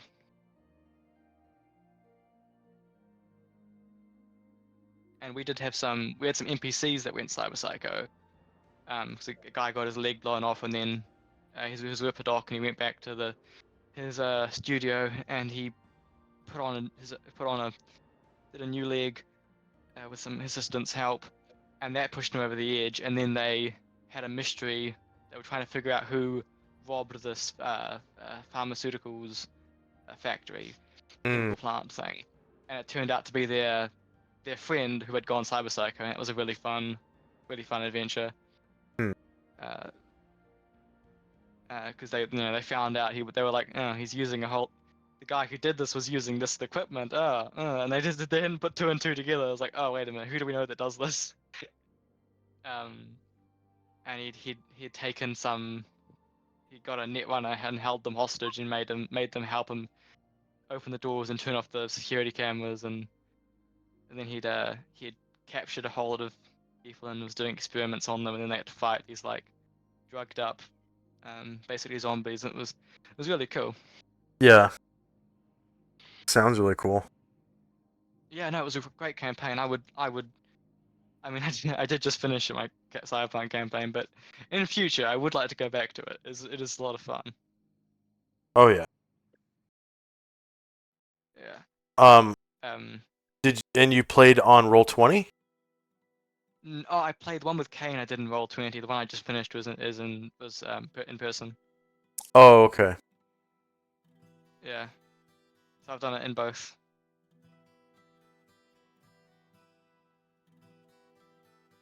Yeah, the character sheet for Cyberpunk Red is really, really cool.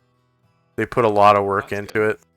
The only thing I found that they didn't do with it though was the pane editor. There's no way to have a pane editor on the sheet. Like, Oh. I can't remember if there was a pane editor in 2020. There was, yeah. Okay. So in Red, when you're injured, your attack rolls, like everything gets affected. It's harder to roll skills correctly, harder to do your combat rolls. Yeah. And so when you it automatically applies everything as you drop your hit points or your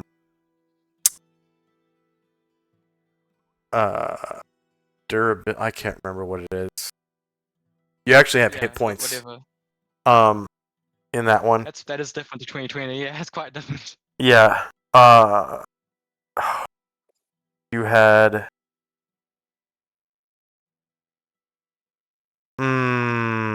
I don't remember the terminology. It might have been just health, and then you had stopping power, SP. Okay, so your armor had stopping power, your shield or whatever, your helmet or whatever, and then you had HP. It was literally HP, and as you drop down your HP, the ratio, current to max became lower and lower, and all your rolls would get worse and worse and worse. So, as you would track your damage, if you had a paint editor, it didn't work correctly. So you'd have to, if you had a paint editor, you had to disconnect your token's HP from the sheet. And then it would work correctly. You just track your HP directly on the token.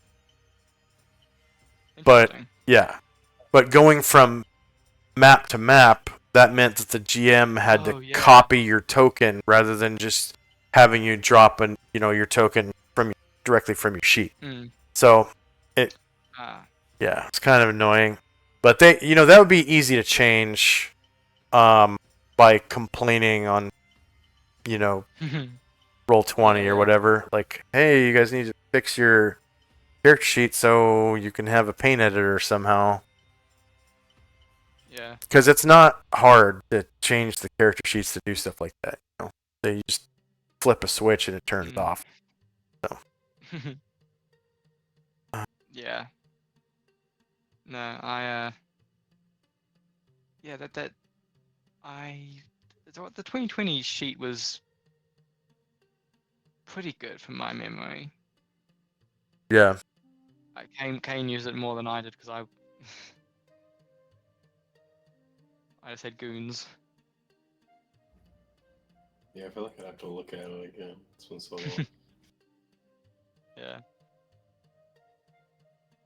Man, I wish Skylar was awake. Is it? It says I have to restore the game. Yeah. Oh. Oh, because it's been so long? I suppose so. Been a long time. Yeah. I can't remember how it reaches that status, but I've had to do that a couple of times. It's probably been around a year, maybe a little bit less. It was pretty cool because it ended with only one of the characters survived, and he he fled Night City and went to stayed with joined a pack of nomads. He was a med techie and joined some nomads as like their doctor. And then in my other campaign that I just finished before, they met him a couple of times. And afterwards I told them that, you know, it's like that NPC is the guy who survived from my last campaign. The guy that just patched you up. I was like, oh, it's so cool. I was like, yeah, because they were with some nomads and were like, oh, can somebody, yeah, we're injured because we need a doctor. And I was like, oh, I know a nomad doctor. Hmm. So it has been quite fun. The campaign ended quite well, and I got to use them in the other one as an NPC. So it Yeah. was a while ago. So maybe it did just deactivate from nobody going on it for ages. Yeah, I did. I did load it up. I'm looking at it right now. Oh, cool. Yeah, it's not bad, but it does have you have to do a lot of the typing.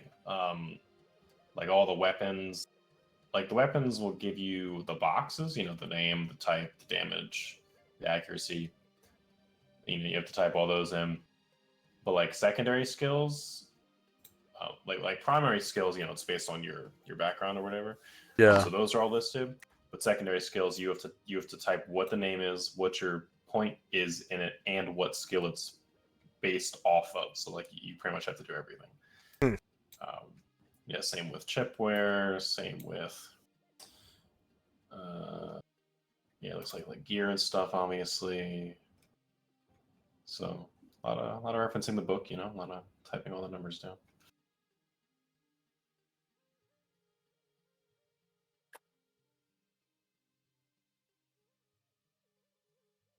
Yeah.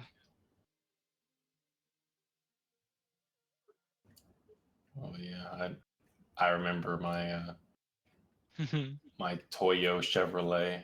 Yeah, there it is. Oh, yep. 10 The, gallons of chew too. Yeah. oh, when we finally bought a car, that was a milestone. Hmm. No longer had to take taxis. I didn't have to roll on my is the train delayed, and if so, by how long and by what means table. I love that table. I was like, it just made you sad because it usually didn't.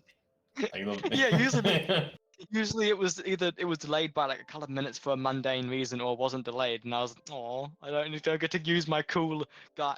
There's a hold up in the metro cart, and somebody's trying to, you know, rob the train, and then you have a cool fight in the train. There's heaps of civilians around. Or I think I did once, and it was like suicide on the tracks. I was like, oh, that's just sad. It's not.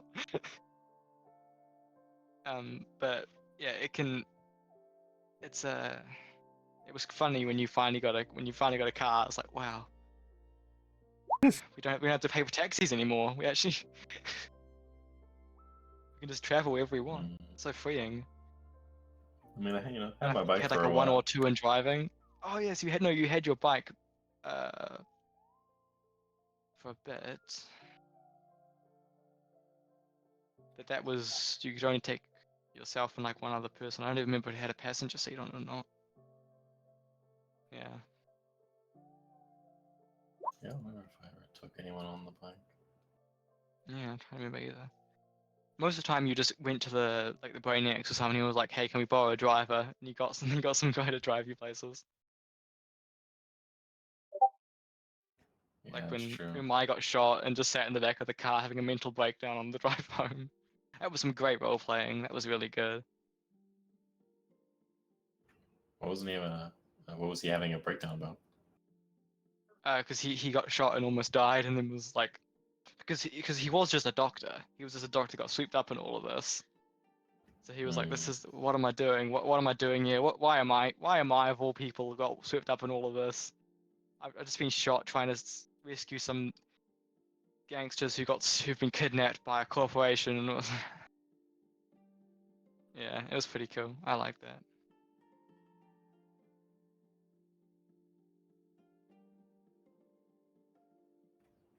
Yeah. I mean, Bailey was there, so lots of crazy stuff happened. Oh yeah. He almost Uh, committed suicide because he lost a race. Yeah. in real life and in the game. Yeah. He was like, "I'm But- going to go to the bridge," and I was like, "Why are you going to the bridge?" He was like, "I'm gonna jump." I was like, "No, Bailey."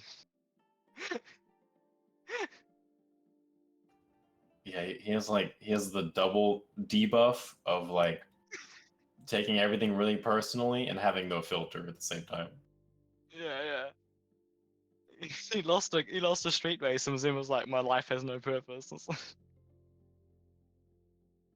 Yeah, and then he was like kind of mad at me because I was like, he was like, "But you have the drive skill," and I was like, "Yeah, but I was doing, I was doing techie hacky stuff."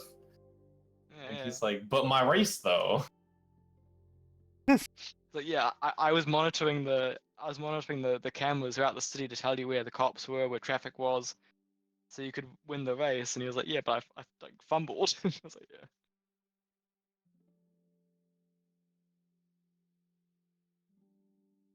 I've done a couple more street races since then, and they almost always turn out with like in the first 5 turns.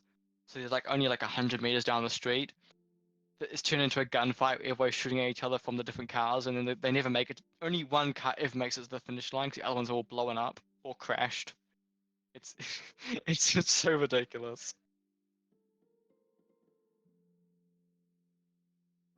Yeah, I mean, would it be a cyberpunk street race if someone didn't pull out a Oh gun? yeah, true. Yeah. Everybody pulls out a gun and it just goes ballistic, literally. It was very fun because there was, I think the same. I think I used the same races as with your one.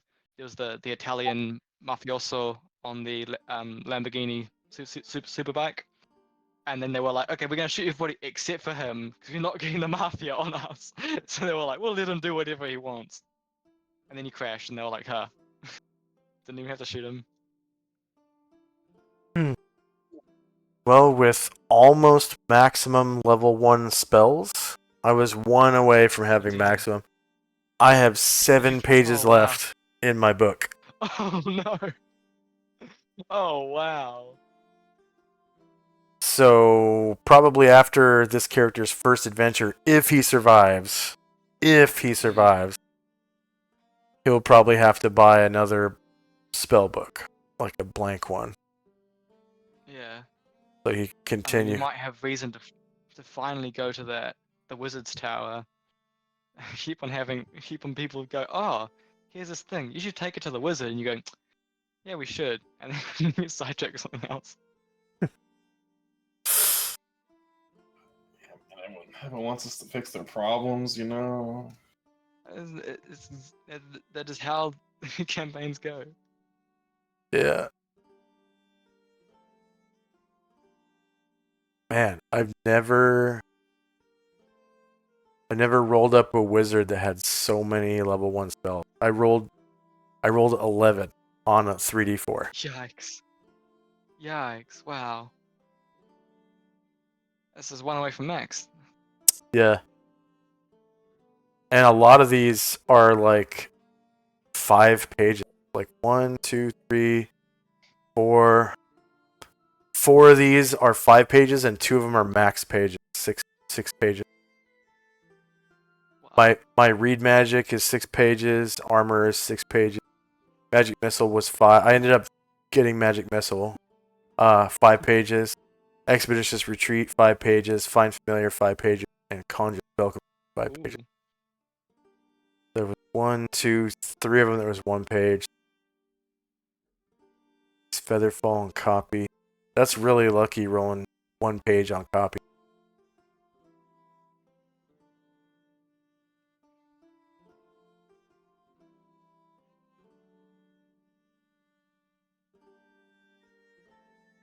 You just vote in really small typeface.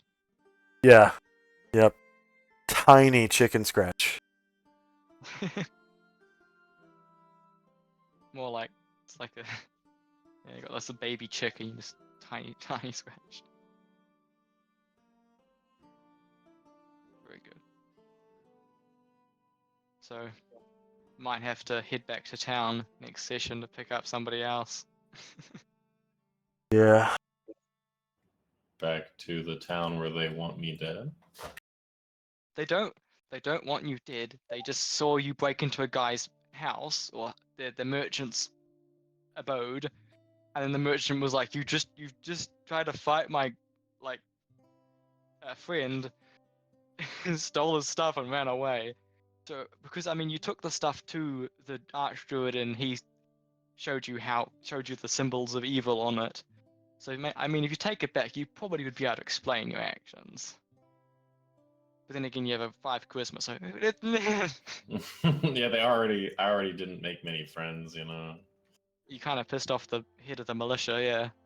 But I mean, you do have friends there that might be able to vouch for you.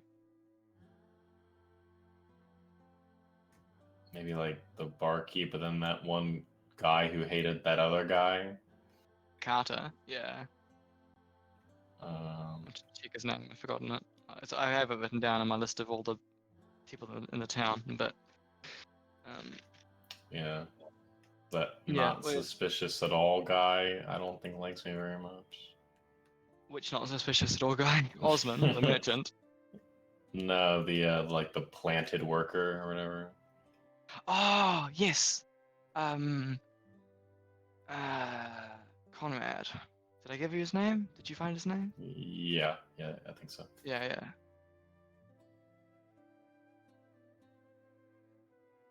Yeah.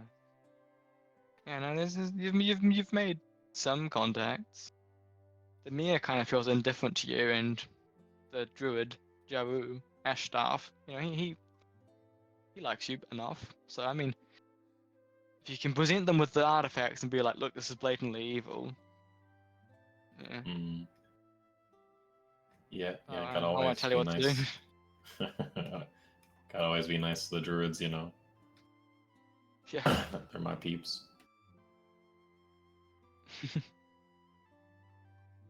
Shout out to all my druids, the real ones. Yeah, all my druids on the west side. The gang war between the clerics and the druids. I mean, that's kind of what's happening, right? It is kind of what's happening.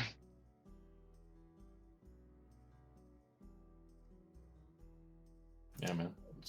It's almost exactly like GTA San Andreas, bro. It's like Turf War, you know.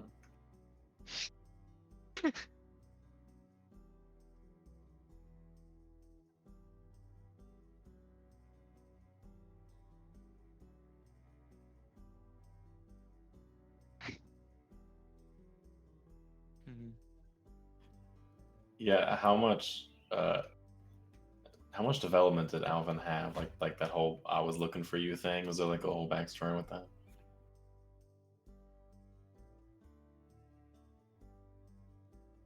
Sorry, say that again. How Alvin came looking for us and was like, "Yeah, I've been tracking you guys down forever." Like, was there a whole story backing that, or was that just like a little thing? That was gonna be his story. Yeah. Okay. But it feels like to join a, you know, established adventuring party. Why would you just randomly come across them and then just end up joining them? Unless you were, Yeah. you know, Looking for them. yeah, looking for them Yeah. with the purpose of joining them. Because Yeah. yeah. Yeah, no, I was gonna say that's why that's kind of why Ramira joined them. Got told by the ranger group that she belonged to in Devillia, hey, there's some weird stuff happening on the border in the valley. Go and check that out. And she was like, ugh, I have to go and deal with the humans. And like, yep, we don't want to do it. You have to go and do it. Goodbye. Hmm. I'm getting that right, Kane? That's what I remember. I'm gonna be 3% honest. I don't know if it went back that far. But that sounds very accurate. So yes, it is now. That's what I remember you telling me. So I got sent by I got my rangers sent me to deal with this stuff. Yeah. I mean, that might be because I remember we were talking about. I was like, is it strange that such a rare? Because I think the Hmm. book says that gray elves are the rarest, or like isolationists or something. Yeah, that's Um, why I say that they live by the high elves, but like in their own little secluded mountain, their little valley, and they kind of stay by Mhm. themselves. You know what's strange about gray elves is in the published encounter tables, the place where you encounter gray elves is on the open plain. But when you Huh. read the elves handbook, it says that they live in a mountain type deal. Yeah, So it's that's almost what I like, thought it was. That's yeah. So it ends up like it's kind of like what was that city in the Lord of the Rings that had the white tree? Gondor. Gondor.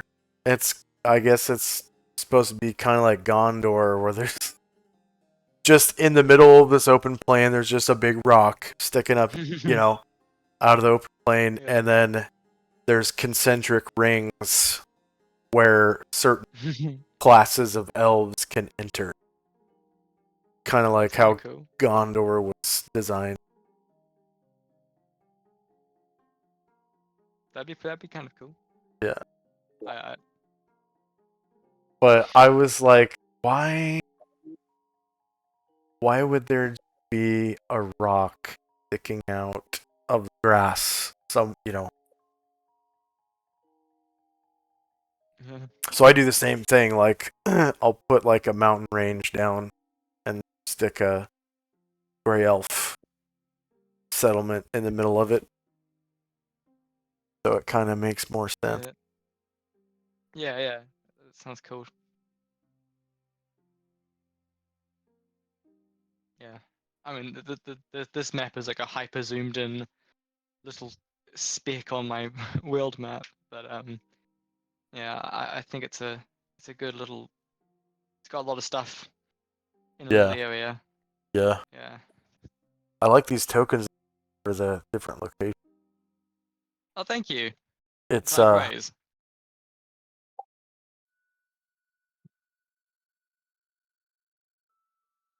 it kind of they Yeah. kind of pull you in. Like, I want to go there and see what those are. Oh, thank you. They're all the things that have either been marked on their map or they found while exploring. Yeah, cool. Yeah. On the GM layer, I have all of the tokens, and I just click on them and change the layer they're on. Ah, gotcha. That's awesome. Thanks. And I have the river and the road, and then the different terrain types. I'm thinking about making a little key so you can see so it like tells you what colors they are and then what movement penalties that gives. Because I do explain it a lot, and I'm worried I don't get it across very well, so I might make that over the week. So it is in the DMG, but it isn't exactly clear which ones are meant to be what. So I think I'll do that. It's just elevation layers, really. Yeah. I have And then roads. I have a macro for travel. It needs some work, but it makes it really easy to calculate how far a group can move in a day. Because it does all the math for you. Like, as long as you have the map set up where, if you know how large a hex is, and you have it Mhm. set up to where that hex represents, X amount of miles or whatever, then it kind of works. As in, you can measure like, oh, if the group's here, and whoops. Yeah. Oh, you can't see because of my color.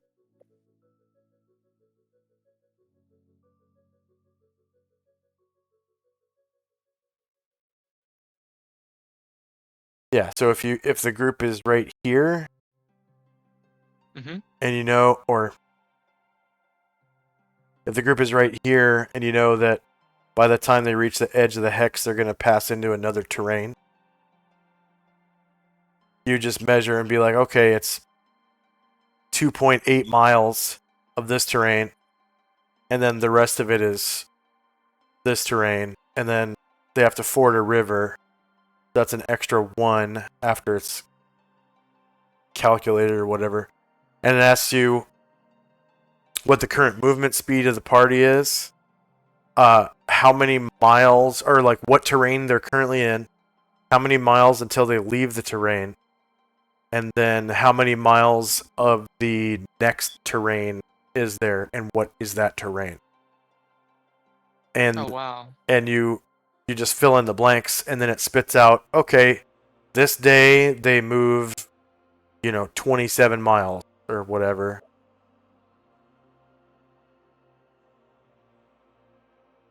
Wow, that does sound quite useful. Yeah. And then, if they have to ford a river, then you just subtract X amount of miles for, whatever the penalty is in movement for fording a river.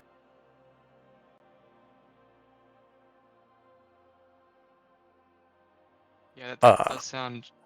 I did make it a long time ago, so it needs some work. But it's like, it makes travel way easier.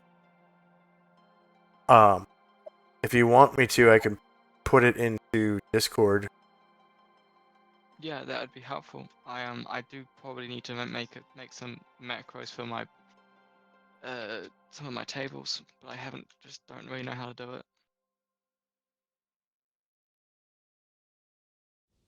So it's a lot of code. I don't know if it's gonna fit to one message,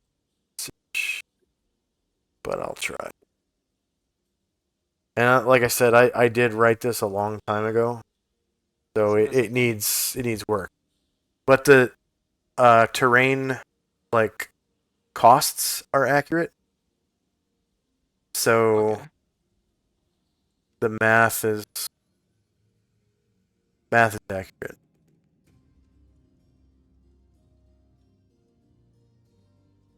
You want me to send it to you in a direct message?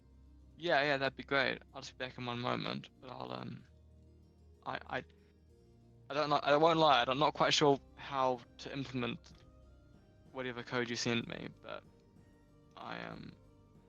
If this Sure, it'll be very works. helpful. Yeah. Yeah, it says, please make your message of 2,892 characters shorter. We've set the limit at 2,000. We can send in 2 chunks, and I'll. Put them Or together. I think I can send it to you as a mail on Roll20.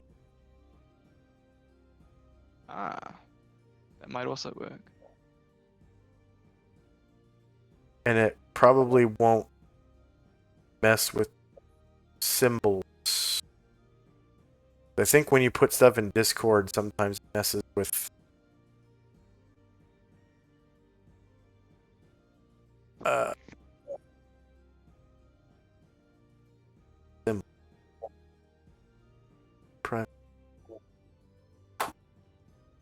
Travel back.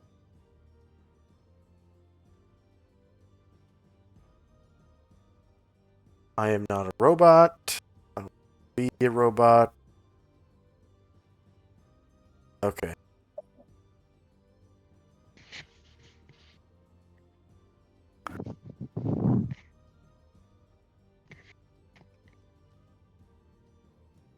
So you might want to play around with it to see if you actually like it. But you just copy the text And oh,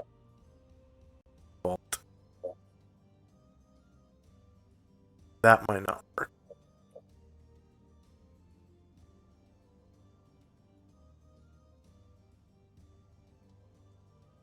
I guess I could type it in chat.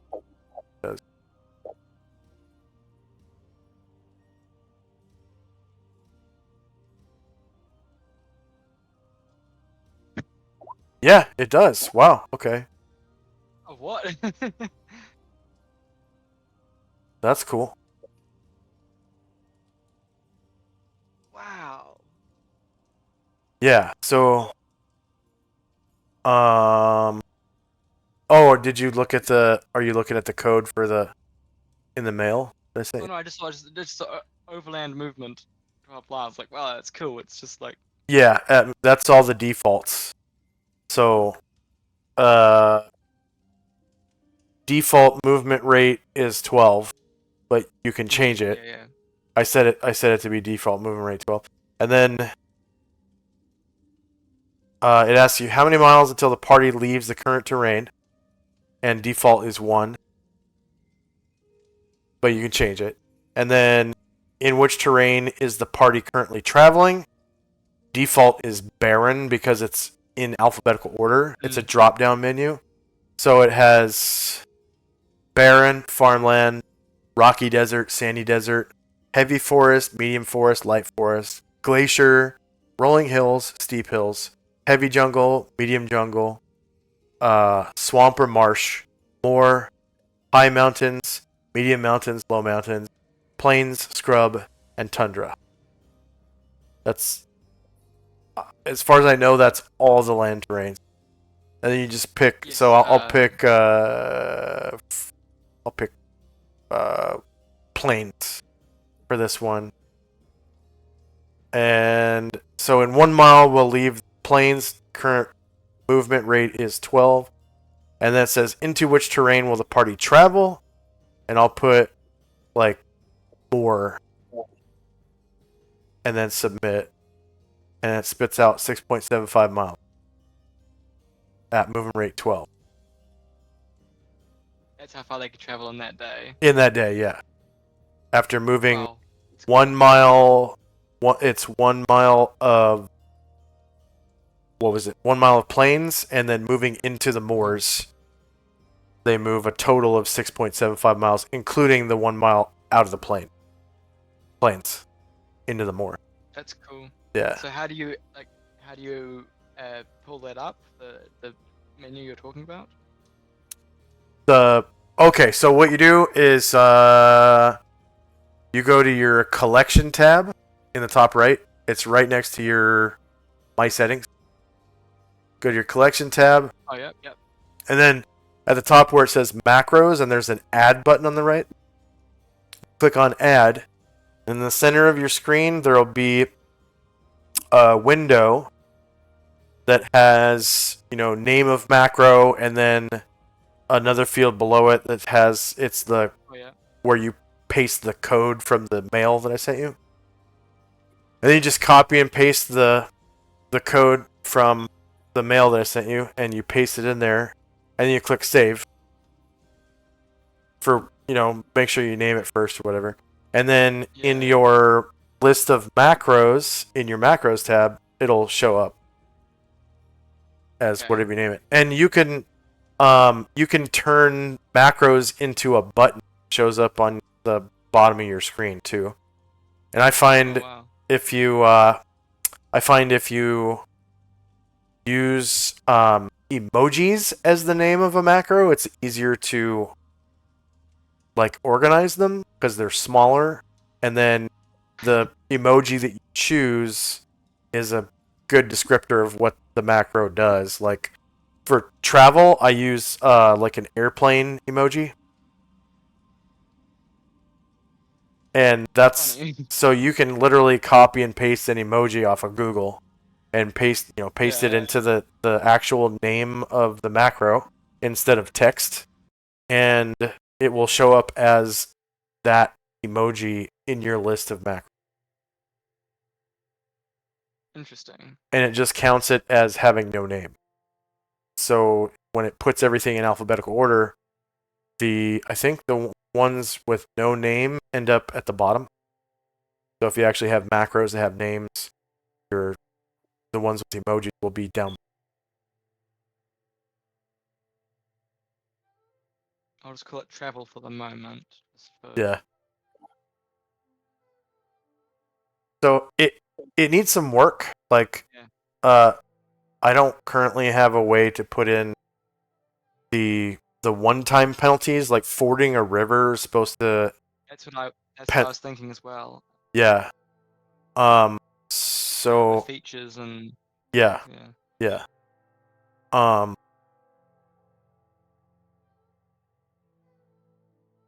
So I guess what you could do is count fording a river as another terrain type, I guess. I don't know. But yeah, it could use a little bit of work. Fording rivers is supposed to cost you like 1 movement point from your total of movement points for the day. So the way movement points work is whatever the movement speed of the party, whatever the movement speed of the party is, you double that, and that's how many movement points you get. And then every mile of terrain, miles you can, yeah, every mile of terrain subtracts, because you take the miles of terrain, multiply it by the terrain cost, and then it subtracts from your total movement point. And then whatever you come up with, that's how many miles you. Yeah. That's how I've been doing it, just Yeah. in my head, and it's been it's not exactly efficient, but it works. Yeah. This is going to be very helpful. Thank you. This makes it like super fast. You just boop boop boop boop boop doop, and then Measure the distances, and and then if you use random encounters, what I usually do is I will roll random encounters first for the day, and for the first terrain, and then I'll roll movement. Yeah. I look on the the frequency of encounter by terrain type. Yeah. And then I roll, however many d10s, see if any of them trigger on a, some of them are 1, some of them are 1 and 10, some of them are 2 and 10, I think. Yeah. Yep. Yeah. Some are 3 and 10. Maybe swamps or mountains. Yes, might have 3 or 10. I think I was thinking swamps as well. I think it is swamps and mountains that are 3. But I roll all of those, and I just try and remember which time period that one went off for, and then I roll the encounters. Yeah. And as Kane knows, I do love a good encounter table. Yeah. Yep. I do the same thing. Yeah. Oh. Alright. I think I'm going to finish my character another time, because I'm getting really tired now. Oh yeah, no. I saw the time a couple of minutes ago, and I was like, oh. Yeah, for me it's I apologize. 2:35. Yeah. Oh no, I apologize for just Skylar falling asleep. Yeah, that I do that sometimes too, like especially on Fridays. But today, I actually found my bottle of No-Dose knockoff caffeine pills. My stay awake. So I took one, because when you guys first came into the voice chat, I was muted, but I think I was like knocked out, like sawing logs, asleep, and someone said hello, and it woke me up, and I was like, hello, Yeah, that was me. Yeah.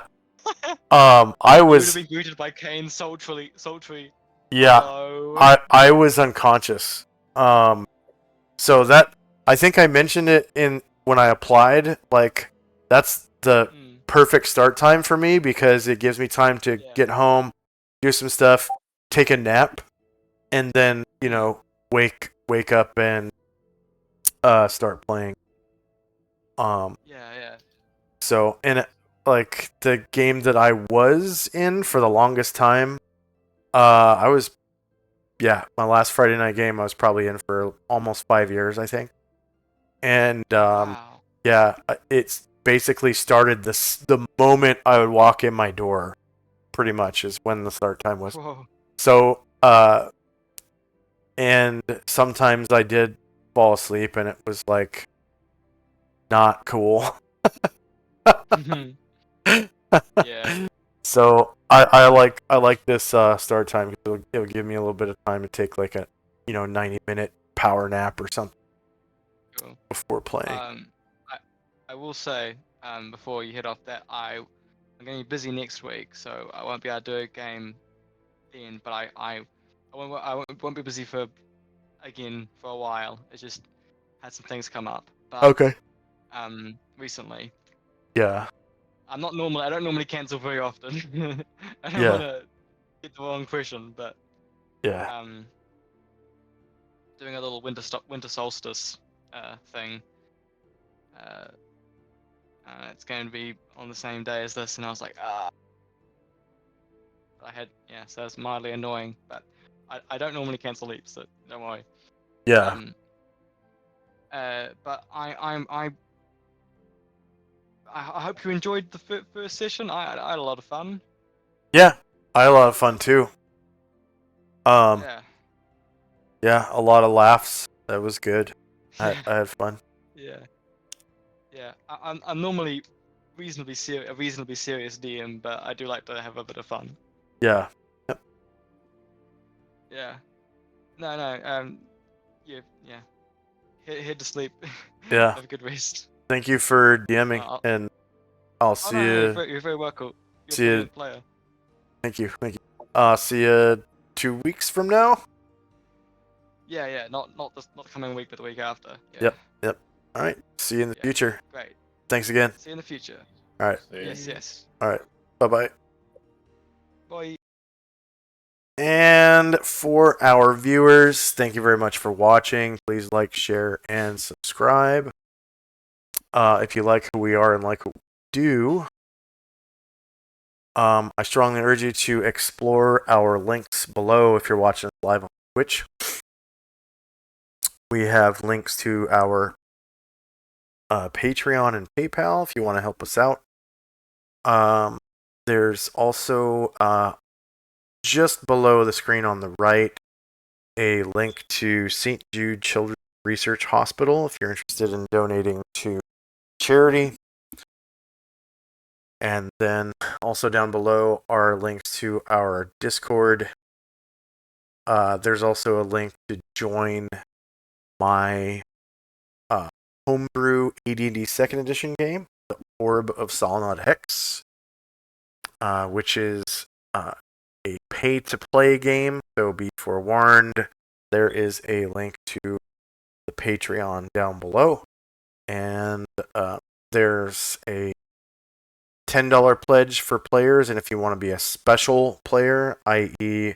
have a special position as a player, such as treasurer, caller, etc., there is a $50 level pledge for that.